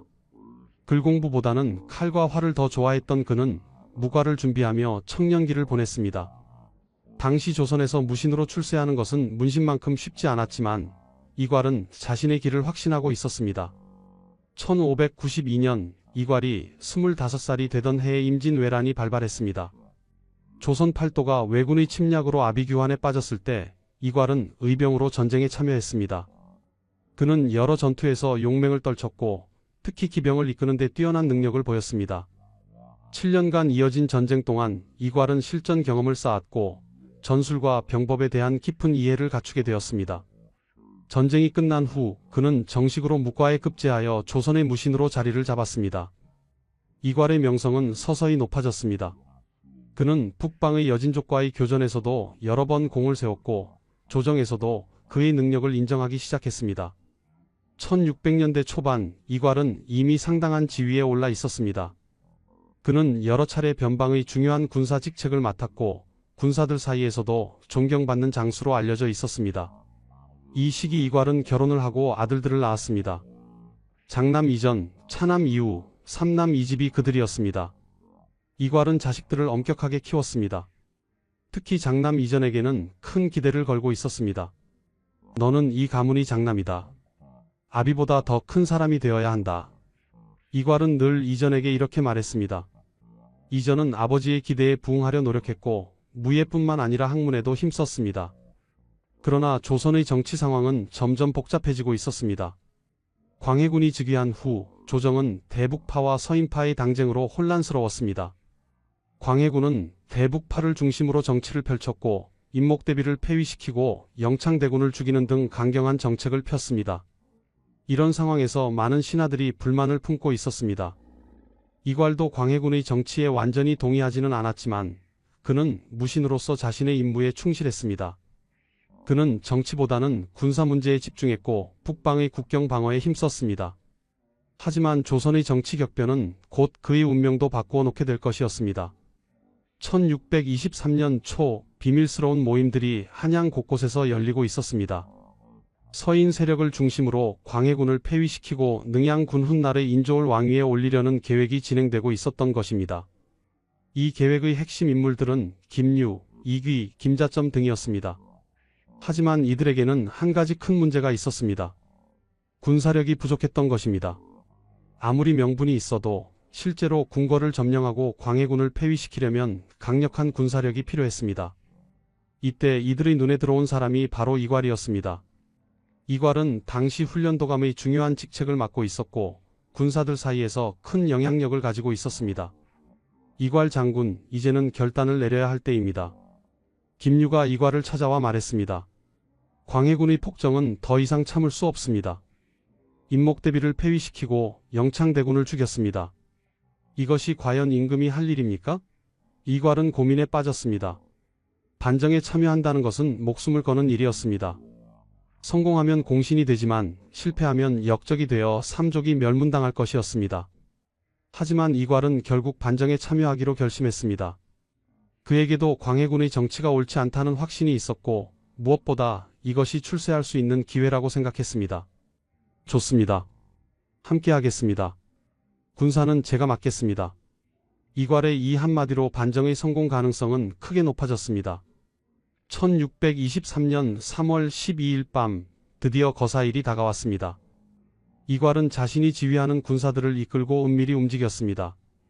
그는 훈련도감의 군사들과 함께 창의문 쪽으로 접근했습니다. 창의문은 한양 북쪽의 작은 문으로 경비가 상대적으로 약했습니다. 이괄은 이 점을 정확히 파악하고 있었습니다. 3월 13일 새벽 이괄이 이끄는 군사들이 창의문을 돌파했습니다. 문을 지키던 군사들은 갑작스러운 습격에 제대로 대응하지 못했습니다. 이괄의 군대는 곧바로 궁궐로 향했습니다. 창덕궁에 있던 광해군은 급히 도망쳤고 반정군은 순식간에 궁궐을 장악했습니다. 성공했습니다. 이괄의 외침이 새벽 하늘에 울려 퍼졌습니다. 인조 반정은 단 몇 시간 만에 성공을 거두었습니다. 그리고 그날 능양군은 인조로 즉위했습니다. 이괄은 반정의 1등 공신 중 한 명이 되었습니다. 아니, 적어도 그는 그렇게 될 것이라고 확신했습니다. 1623년 3월 13일 인조 반정이 성공한 그날부터 한양은 새로운 시대를 맞이했습니다. 광해군은 폐위되어 강화도로 유배되었고 능양군이 인조로 즉위했습니다. 반정에 참여한 신하들은 환호했습니다. 그들은 자신들이 나라를 구했다고 믿었고 당연히 그에 합당한 보상을 받을 것이라고 기대했습니다. 이괄 역시 마찬가지였습니다. 그는 반정의 성공에서 자신의 역할이 결정적이었다고 생각했습니다. 군사를 이끌고 창의문을 돌파한 것, 궁궐을 장악한 것, 이 모든 것이 자신의 공이었습니다.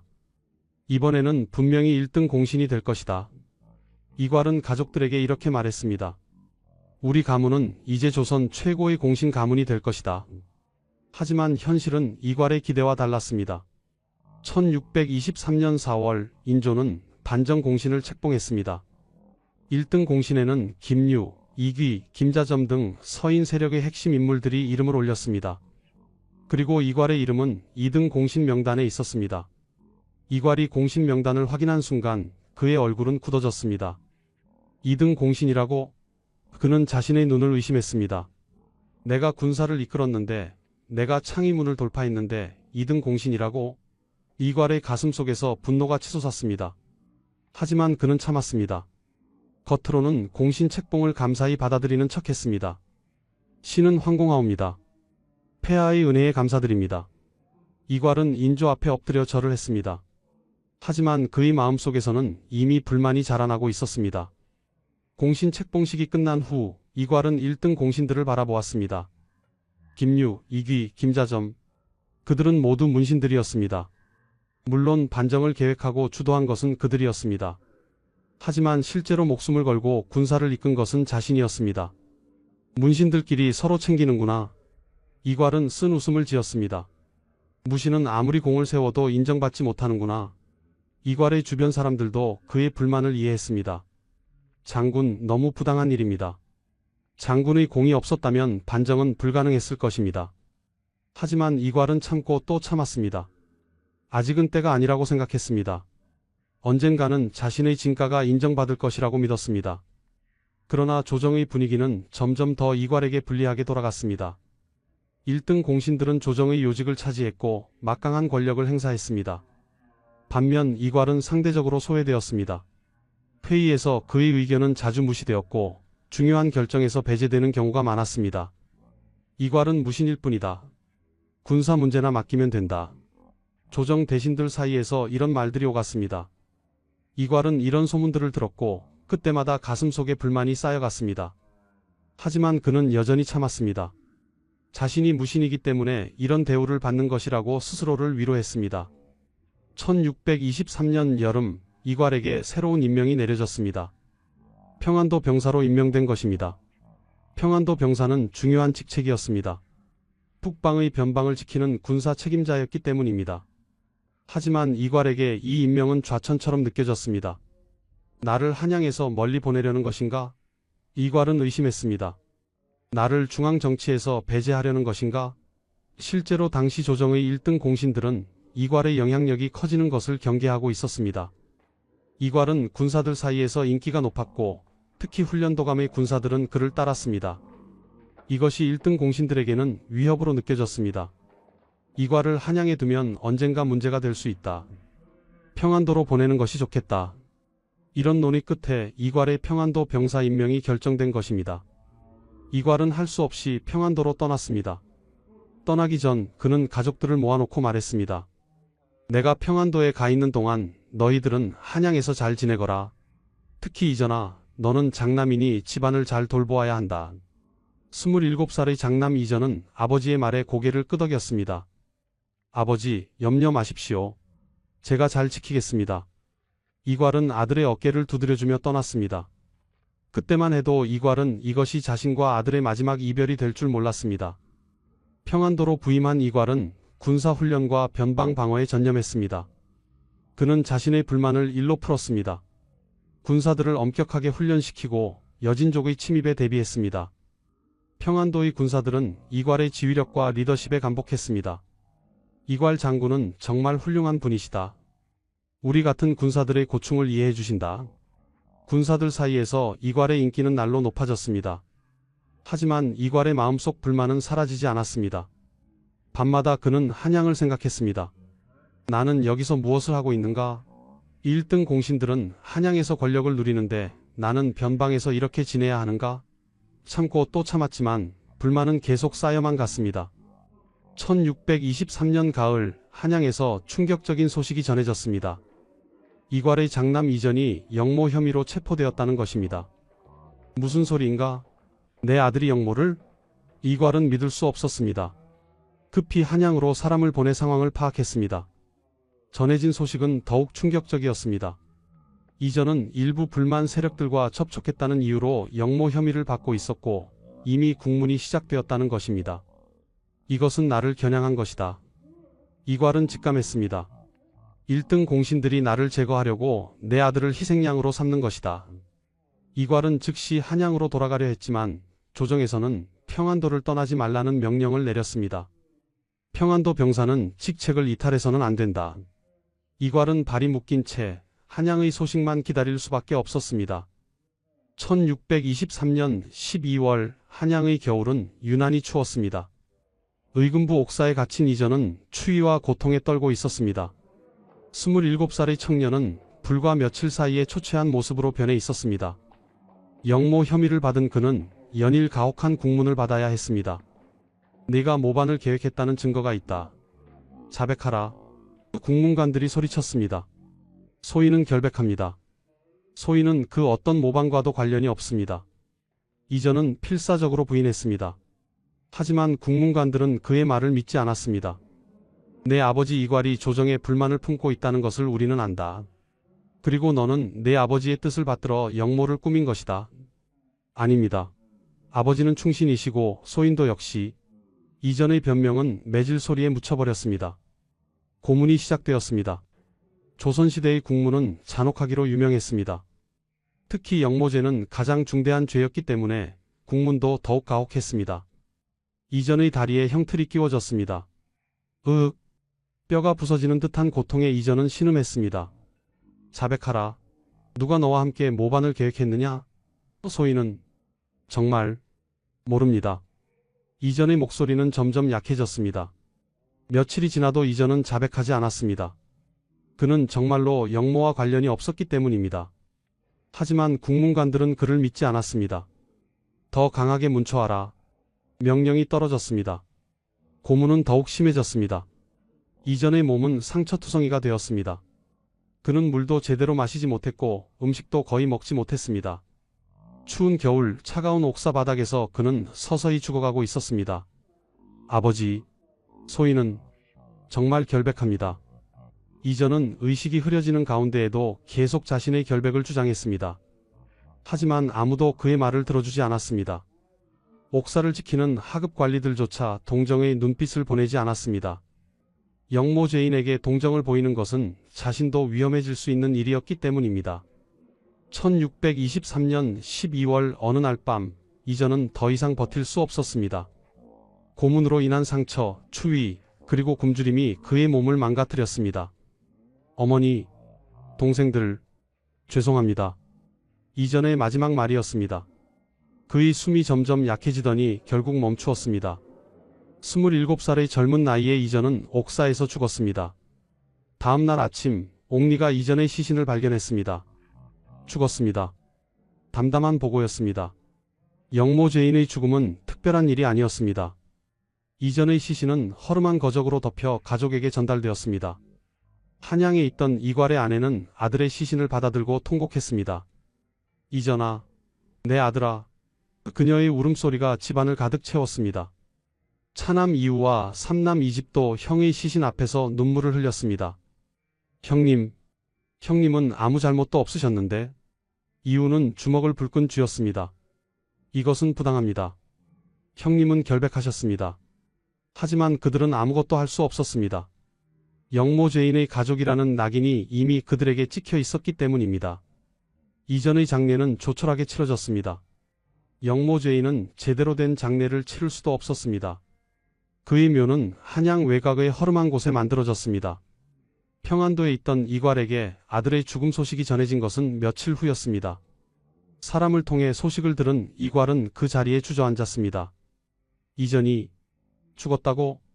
그의 목소리는 떨렸습니다. 고문을 받다가 옥사에서 죽었다고? 이괄은 하늘을 우러러 외쳤습니다. 이것이 무슨 짓인가? 내 아들이 무슨 죄를 지었단 말인가? 그의 울부짖음은 평안도 관할을 울렸습니다. 주변 사람들은 이괄을 감히 말리지 못했습니다. 장수가 아들을 잃은 슬픔은 그 누구도 위로할 수 없었습니다. 며칠간 이괄은 식음을 전폐했습니다. 그는 방 안에 틀어박혀 아무도 만나지 않았습니다.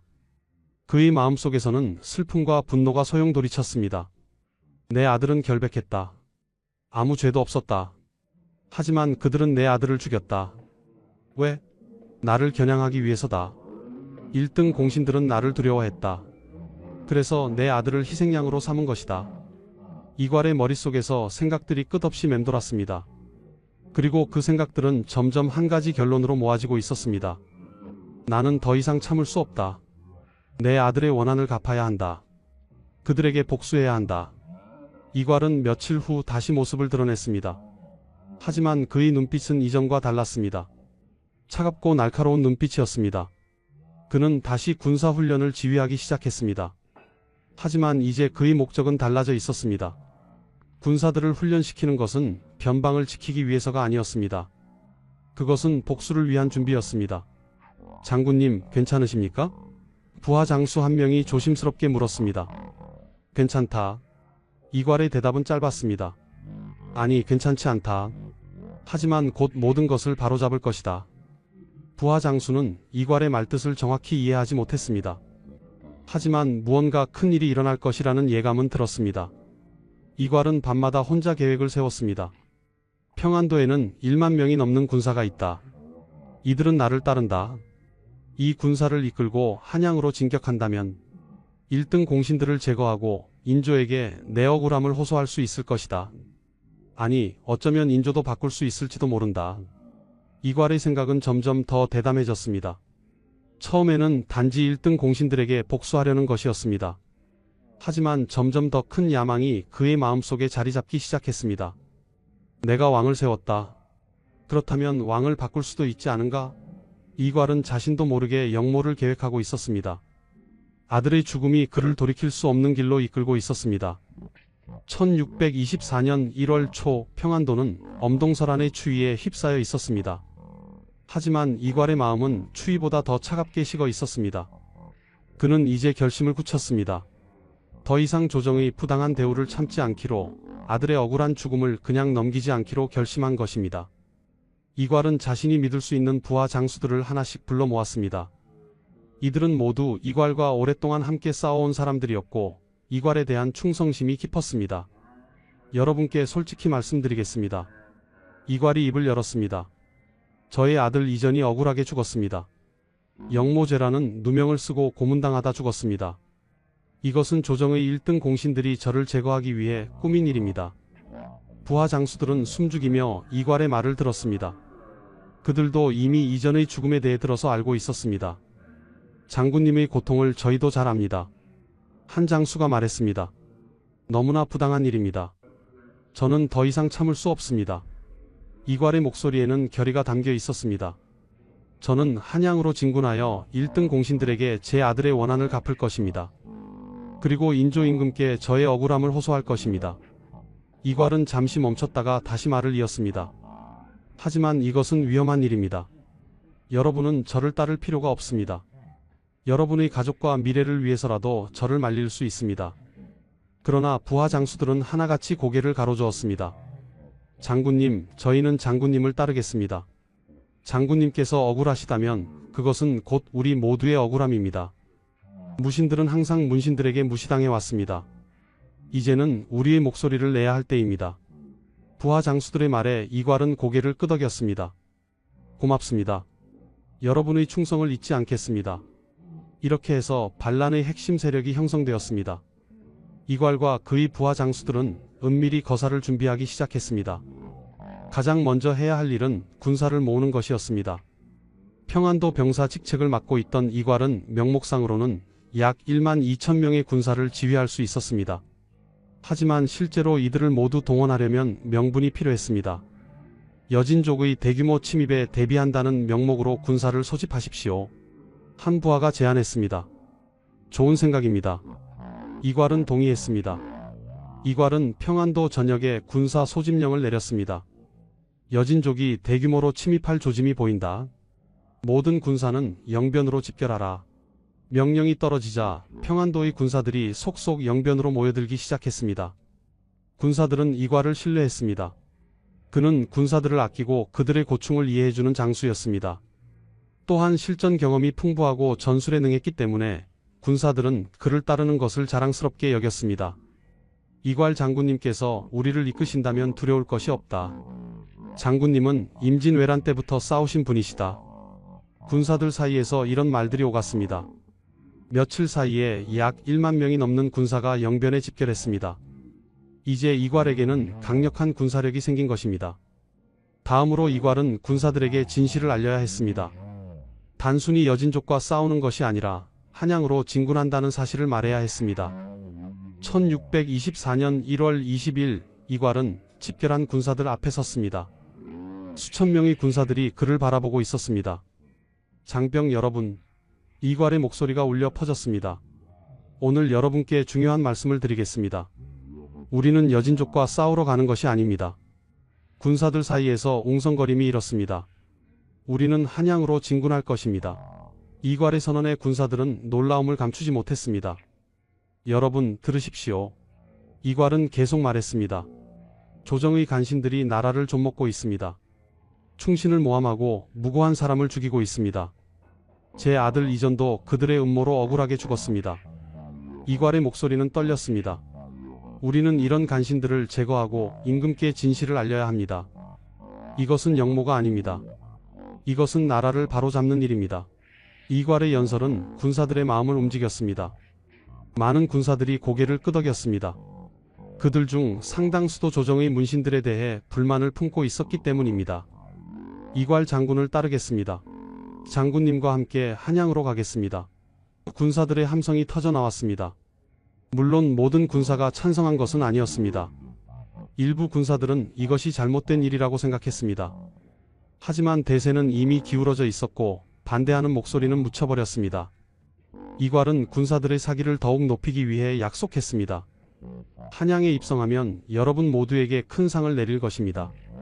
땅과 재물 그리고 벼슬을 받게 될 것입니다. 이 약속에 군사들은 더욱 흥분했습니다. 가난한 평민 출신의 군사들에게 이것은 일생일대의 기회처럼 보였습니다. 거사일이 정해졌습니다. 1624년 1월 24일 음력으로는 인조 2년 정월 초하루였습니다. 이괄은 이날을 선택한 데에는 이유가 있었습니다. 정월 초하루는 새해의 첫날로 조정에서는 각종 의례와 행사로 분주할 것이었습니다. 또한 겨울이라 군사 이동이 어렵기 때문에 조정에서는 반란을 예상하지 못할 것이라고 판단했습니다. 모든 준비는 끝났습니다. 부하 장수가 보고했습니다. 군량과 무기도 충분히 확보했습니다. 좋습니다. 이괄은 고개를 끄덕였습니다. 이제 단 한 가지만 남았습니다. 거사를 앞둔 마지막 밤 이괄은 혼자 있었습니다. 그는 아들 이전을 생각했습니다. 이전아, 아비가 내 원한을 갚아주마. 그리고 다른 아들들을 생각했습니다. 이후 이 집 너희들도 곧 아비를 따라오너라. 우리는 함께 새 세상을 만들 것이다. 이괄은 이미 한양에 있는 아들들에게도 연락을 보냈습니다. 거사가 시작되면 한양에서 합류하라는 내용이었습니다. 이괄은 또한 인조를 생각했습니다. 전하, 신은 전하를 배신하는 것이 아닙니다. 신은 단지 간신들을 제거하려는 것입니다. 하지만 이괄 자신도 알고 있었습니다. 이것이 변명에 불과하다는 것을. 군사를 이끌고 한양으로 진군하는 것은 그것이 무슨 명분이든 반란이었습니다. 이제 돌이킬 수 없다. 이괄은 중얼거렸습니다. 내일 해가 뜨면 나는 역적이 되거나 새로운 권력자가 되거나 둘 중 하나다. 그는 마지막으로 하늘을 올려다보았습니다. 겨울밤 하늘에는 별들이 총총히 빛나고 있었습니다. 부디 내 선택이 옳은 것이기를. 이괄의 기도는 차가운 밤바람에 흩어져 갔습니다. 1624년 1월 24일 새벽 평안도 영변의 차가운 공기를 가르며 북소리가 울려 퍼졌습니다. 이괄의 반란군이 마침내 출발하는 순간이었습니다. 약 1만 2천 명의 군사들이 정렬해 있었고 그들의 눈빛에는 기대와 불안이 뒤섞여 있었습니다. 이괄은 말 위에 올라 군사들을 내려다보았습니다. 57세의 노장은 여전히 늠름한 모습이었습니다. 장병 여러분, 이괄의 목소리가 새벽 공기를 가르며 퍼져나갔습니다. 오늘 우리는 역사를 바꾸는 행군을 시작합니다. 우리는 간신을 제거하고 나라를 바로잡을 것입니다. 우리의 행동은 정의롭고 우리의 명분은 분명합니다. 군사들이 함성을 질렀습니다. 만세, 만세, 만세. 그 함성 소리는 영변 전체를 흔들었습니다. 반란군은 영변을 떠나 남쪽으로 향했습니다. 이괄의 계획은 명확했습니다. 최대한 빠르게 한양으로 진군하여 조정이 제대로 대응하기 전에 수도를 점령하는 것이었습니다. 반란군은 빠른 속도로 이동했습니다. 이괄은 임진왜란과 수많은 전투를 경험한 노련한 장수답게 군사 이동을 효율적으로 지휘했습니다. 군량 보급도 철저했고 군기도 엄격하게 유지되었습니다. 약탈을 금한다. 이괄은 명령했습니다. 우리는 정의의 군대다. 백성들을 괴롭혀서는 안 된다. 이 명령 덕분에 반란군이 지나가는 고을의 백성들은 상대적으로 피해를 덜 입었습니다. 반란군이 남쪽으로 진군하는 동안 각지에서 놀라운 일이 벌어졌습니다. 많은 군사들이 이괄에게 합류한 것입니다. 이괄의 명성은 널리 알려져 있었고 조정에 불만을 품은 군사들이 적지 않았기 때문입니다. 이괄 장군을 따르겠습니다. 우리도 함께 싸우겠습니다. 황해도와 경기도 일대의 군사들이 속속 반란군에 합류했습니다. 며칠 사이에 반란군의 규모는 1만 5천 명으로 불어났습니다. 이괄은 이 상황에 고무되었습니다. 보시오, 백성과 군사들이 우리를 지지하고 있소. 그는 부하들에게 말했습니다. 우리의 명분이 옳기 때문이오. 한편 한양에서는 혼란이 가중되고 있었습니다. 이괄의 반란 소식이 처음 전해졌을 때 조정의 신하들은 믿을 수 없다는 반응을 보였습니다. 이괄이 반란을? 공신이 어찌 그럴 수 있단 말인가? 하지만 곧 확실한 정보가 들어왔고 조정은 발칵 뒤집혔습니다. 인조는 긴급회의를 소집했습니다. 이괄의 반란군이 남하하고 있다고 하니 어찌해야 하겠는가? 이 인조의 목소리에는 당혹감이 배어 있었습니다. 1등 공신 김유가 나섰습니다. 전하, 즉시 군사를 보내 이괄을 토벌해야 합니다. 하지만 이괄은 조선 최고의 장수 중 한 명이오. 그를 상대할 만한 장수가 있겠소? 이 인조의 질문에 신하들은 말문이 막혔습니다. 결국 조정은 장만을 총사령관으로 임명하여 토벌군을 편성했습니다. 하지만 군사를 모으고 준비하는 데에는 시간이 필요했습니다. 그 사이 이괄의 반란군은 계속 남하했습니다. 1월 말경 반란군은 이미 경기도에 들어섰습니다. 한양이 코앞이었습니다. 조정에서는 공포가 퍼졌습니다. 이괄이 곧 한양에 도착한다. 우리는 어떻게 해야 하는가? 일부 신하들은 도망칠 준비를 하기 시작했습니다. 인조는 급히 대책을 논의했습니다. 한양을 지킬 수 있겠는가? 전하, 한양의 방어군만으로는 역부족입니다. 상황은 점점 더 절망적으로 보였습니다.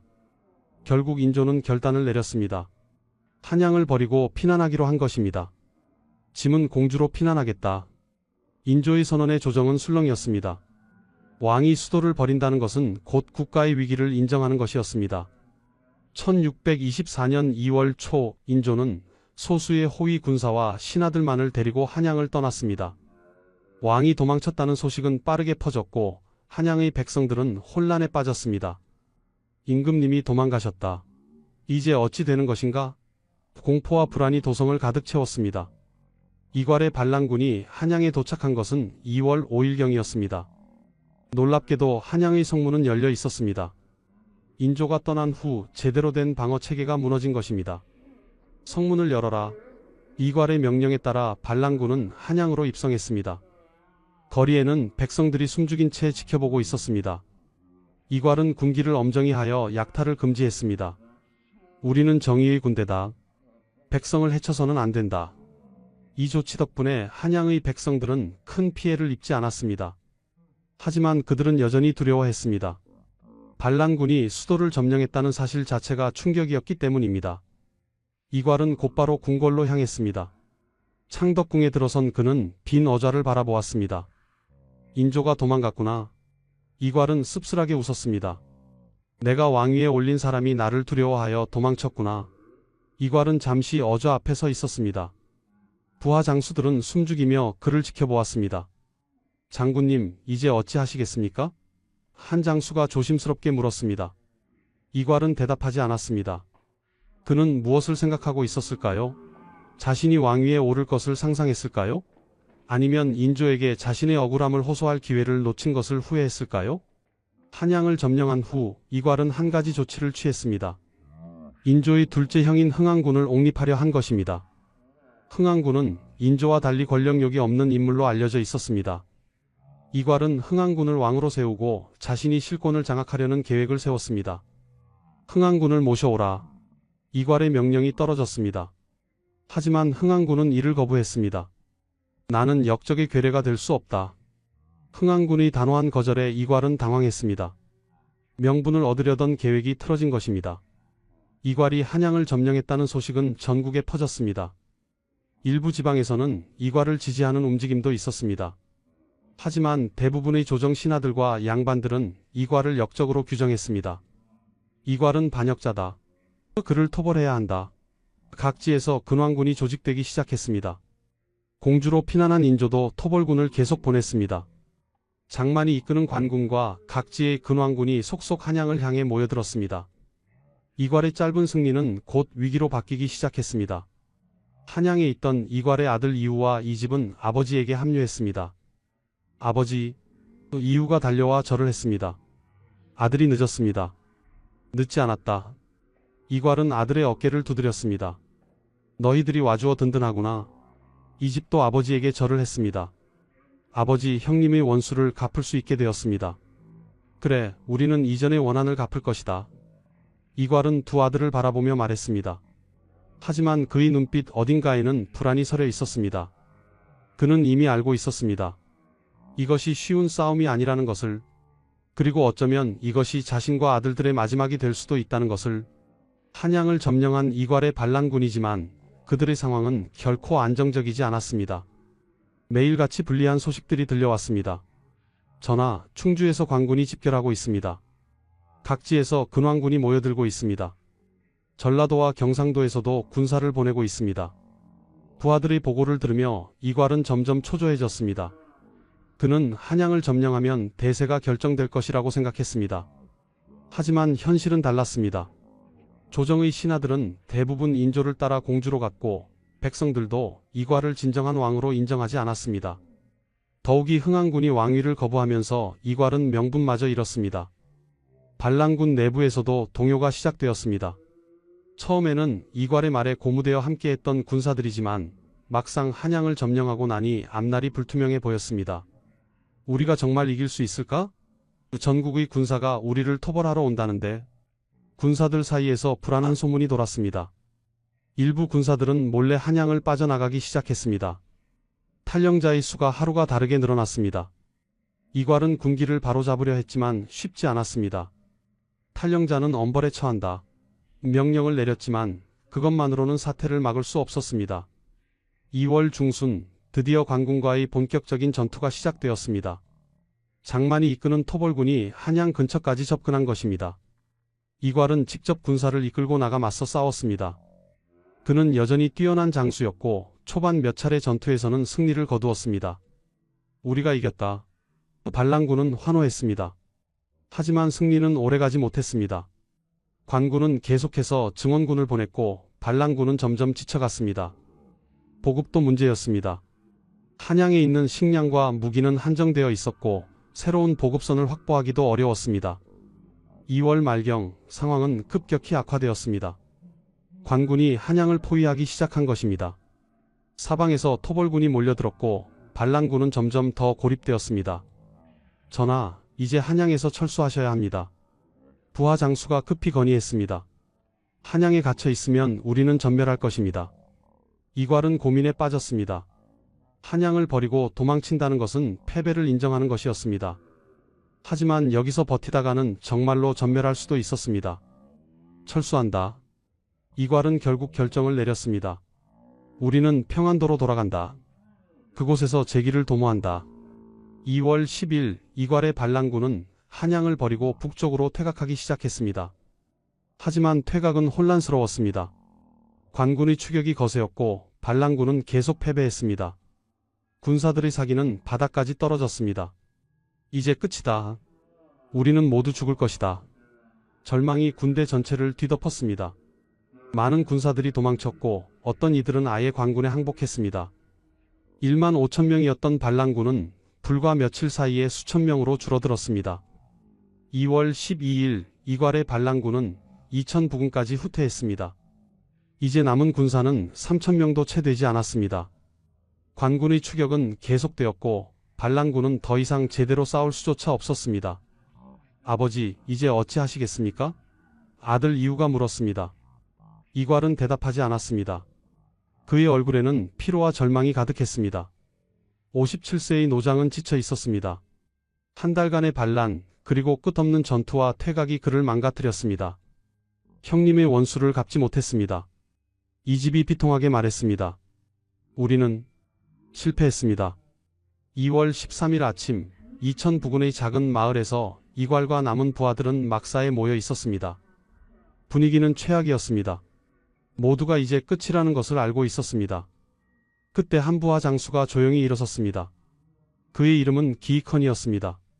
기이컨은 이괄의 측근 중 한 명이었고 처음부터 반란에 가담했던 인물이었습니다. 하지만 이제 그는 다른 생각을 하고 있었습니다. 이대로 가면 우리는 모두 죽는다. 살아남으려면 기이컨은 칼을 빼들었습니다. 장군님, 기이컨이 조심스럽게 이괄에게 다가갔습니다. 이괄은 피곤한 눈으로 그를 바라보았습니다. 무슨 일인가? 죄송합니다, 장군님. 기이컨의 목소리는 떨렸습니다. 그리고 다음 순간 그의 칼이 번쩍였습니다. 칼날이 이괄의 가슴을 찔렀습니다. 으윽! 이괄은 신음소리를 냈습니다. 그는 믿을 수 없다는 표정으로 기이컨을 바라보았습니다. 왜? 너마저 죄송합니다. 하지만 이것이 우리가 살 수 있는 유일한 길입니다. 기이컨은 칼을 다시 한번 찔렀습니다. 이괄은 바닥에 쓰러졌습니다. 아버지, 이유와 이집이 달려들었지만 다른 부하들이 그들을 막았습니다. 기이컨은 혼자가 아니었습니다. 몇몇 부하들이 그와 함께 배신을 계획했던 것입니다. 장군을 죽였다. 이제 우리는 살 수 있다. 기이컨은 외쳤습니다. 바닥에 쓰러진 이괄은 마지막 숨을 몰아쉬고 있었습니다. 그의 눈에는 배신감과 후회 그리고 슬픔이 가득했습니다. 내가 틀렸던 것인가? 이전아, 미안하다. 이유야, 이집아, 미안하다. 이괄의 마지막 말이었습니다. 그리고 그의 숨이 멈추었습니다. 1624년 2월 13일 57세의 나이로 이괄은 부하의 칼에 죽었습니다. 기이컨은 즉시 이괄의 목을 베었습니다. 그리고 그것을 관군에게 가져가 항복했습니다. 역적 이괄을 죽였습니다. 기이컨의 외침에 관군은 환호했습니다. 이괄의 목은 곧바로 한양으로 보내졌습니다. 며칠 후 그의 목은 한양 저작거리의 장대 위에 걸렸습니다. 바로 우리가 챕터 1에서 본 그 장면입니다. 수천 명의 백성들이 그것을 지켜보았습니다. 역적의 최후다. 반역자의 당연한 대가다. 하지만 일부는 속으로 생각했습니다. 불과 1년 전에는 공신이었는데 권력이란 참으로 무섭구나. 이괄이 죽은 후 그의 아들들도 곧 잡혔습니다. 이우와 이집은 한양으로 끌려와 국문을 받았습니다. 너희 아비를 따라 반역을 일으켰으니 마땅히 죽어야 한다. 형조의 판결이었습니다. 두 아들은 변명하지 않았습니다. 그들도 이미 모든 것을 체념하고 있었습니다. 형님, 곧 뵙겠습니다. 이유가 중얼거렸습니다.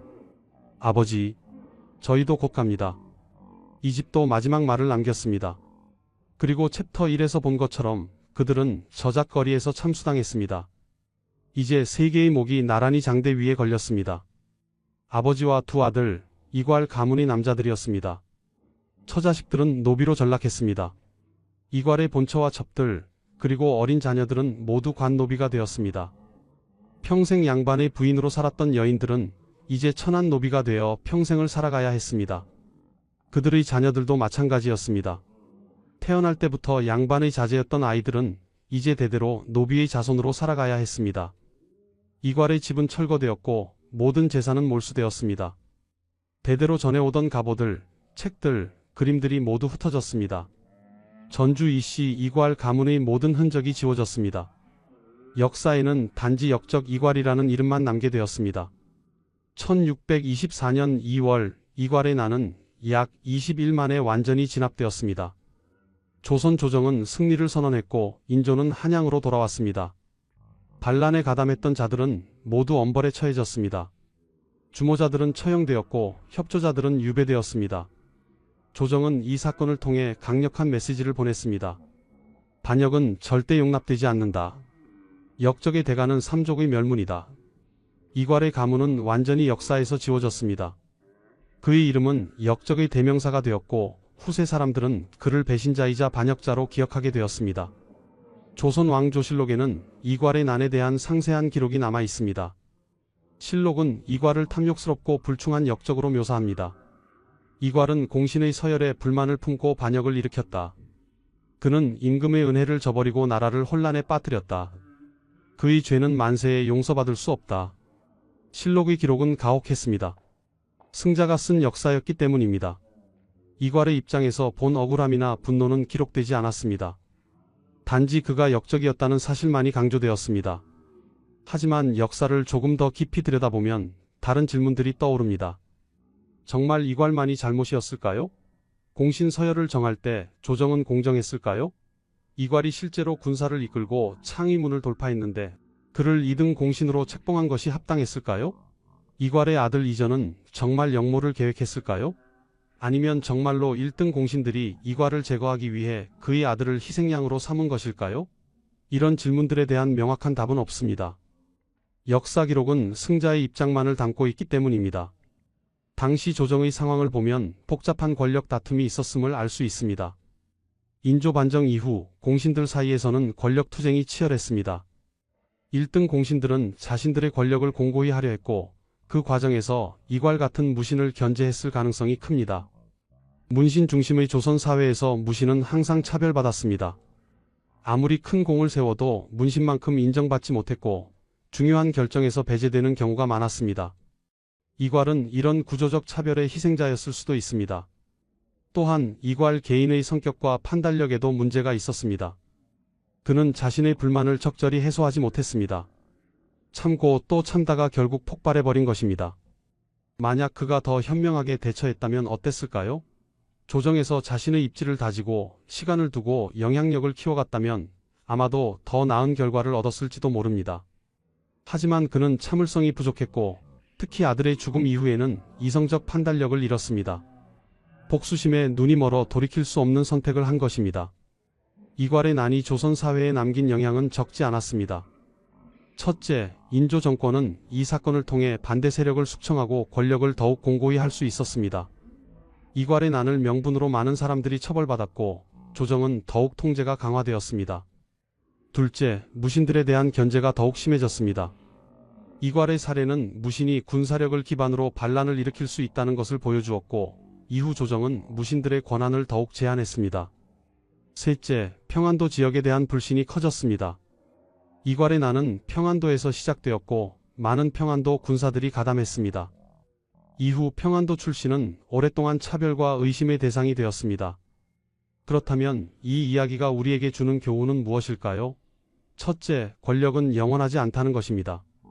이괄은 불과 1년 전 나라를 구한 공신이었습니다. 하지만 단 1년 만에 그는 역적이 되어 비참하게 죽었습니다. 권력의 정점에 있을 때조차 그것은 언제든 무너질 수 있습니다. 둘째, 분노와 복수심은 냉철한 판단을 방해한다는 것입니다. 이괄은 아들의 죽음에 대한 복수심으로 반란을 일으켰습니다. 하지만 그 결과는 더 큰 비극이었습니다. 자신뿐만 아니라 남은 아들들과 가족 전체를 파멸로 이끌었습니다. 셋째, 역사는 승자의 기록이라는 것입니다. 이괄의 입장에서 본 억울함과 분노는 역사에 제대로 기록되지 않았습니다. 그는 단지 역적으로만 기억될 뿐입니다. 그러나 우리는 역사를 좀 더 균형 있게 바라볼 필요가 있습니다. 이괄을 단순히 역적으로만 볼 것인가, 아니면 시대의 희생자로도 볼 것인가? 그의 반란이 정당화될 수는 없지만 그가 느꼈을 억울함과 분노를 이해할 수는 있습니다. 아들이 억울하게 죽었을 때 아버지의 심정은 어땠을까요? 자신이 세운 왕으로부터 배신당했다고 느꼈을 때 그의 마음은 어땠을까요? 이런 인간적인 감정들을 이해할 때 우리는 역사를 더 깊이 이해할 수 있습니다. 이괄의 난은 또한 권력의 본질에 대해 생각하게 합니다. 인조 반정 자체가 폭력을 통한 권력 장악이었습니다. 광해군을 폐위시키고 인조를 왕위에 올린 것은 법적으로 보면 역모였습니다. 하지만 그것은 성공했기 때문에 반정이라는 이름으로 정당화되었습니다. 반면 이괄의 반란은 실패했기 때문에 역모로 남았습니다. 권력의 정당성은 종종 성공 여부에 달려 있습니다. 이것이 권력의 아이러니입니다. 이괄 가문의 비극은 개인의 선택이 가져올 수 있는 결과를 보여줍니다. 한 사람의 결정이 온 가족의 운명을 바꿀 수 있습니다. 이괄의 선택은 그 자신뿐만 아니라 아들들, 처자식들, 그리고 후손들의 삶을 완전히 바꾸어 놓았습니다. 수백 년 동안 쌓아 올린 가문의 명예는 하루아침에 무너졌고 양반이었던 가족들은 천한 노비가 되었습니다. 이것이 바로 조선시대의 연좌제의 잔혹함이었습니다. 400년이 지난 지금 우리는 이괄의 이야기를 어떻게 기억해야 할까요? 단순히 역적의 이야기로만 기억할 것인가? 아니면 권력의 무상함과 인간의 한계를 보여주는 비극으로 기억할 것인가? 어쩌면 둘 다일 것입니다. 이괄은 반역자였지만 동시에 시대의 희생자이기도 했습니다. 그의 선택은 잘못되었지만 그가 느낀 억울함은 이해할 수 있습니다. 역사는 흑백 논리로 재단할 수 없습니다. 그것은 복잡한 인간 드라마이고 우리는 그 복잡성을 인정해야 합니다. 이괄의 난은 조선 역사에서 중요한 사건으로 기록되었습니다. 그것은 인조 정권 초기의 불안정성을 보여주었고 공신들 간의 권력 다툼이 얼마나 치열했는지를 드러냈습니다. 또한 그것은 조선의 정치 구조, 특히 문신과 무신 간의 갈등, 연좌제의 잔혹함, 그리고 권력의 본질에 대해 많은 것을 생각하게 합니다. 이괄 가문의 비극은 단순히 한 가족의 이야기가 아닙니다. 그것은 조선 사회 전체의 문제점을 반영하는 거울이었습니다. 지금까지 이괄 가문의 비극적인 이야기를 들려드렸습니다. 공신에서 역적이 된 한 남자, 그리고 그의 선택으로 인해 삼족이 멸문당한 가족의 이야기였습니다. 이 이야기가 여러분께 권력의 무상함, 선택의 중요성, 그리고 역사를 바라보는 균형 잡힌 시각에 대해 생각해 볼 기회가 되었기를 바랍니다. 역사는 과거의 이야기지만 그 속에는 현재를 사는 우리에게도 유효한 교훈이 담겨 있습니다. 구독과 좋아요 부탁드리며 다음에 또 다른 역사 이야기로 찾아뵙겠습니다. 감사합니다.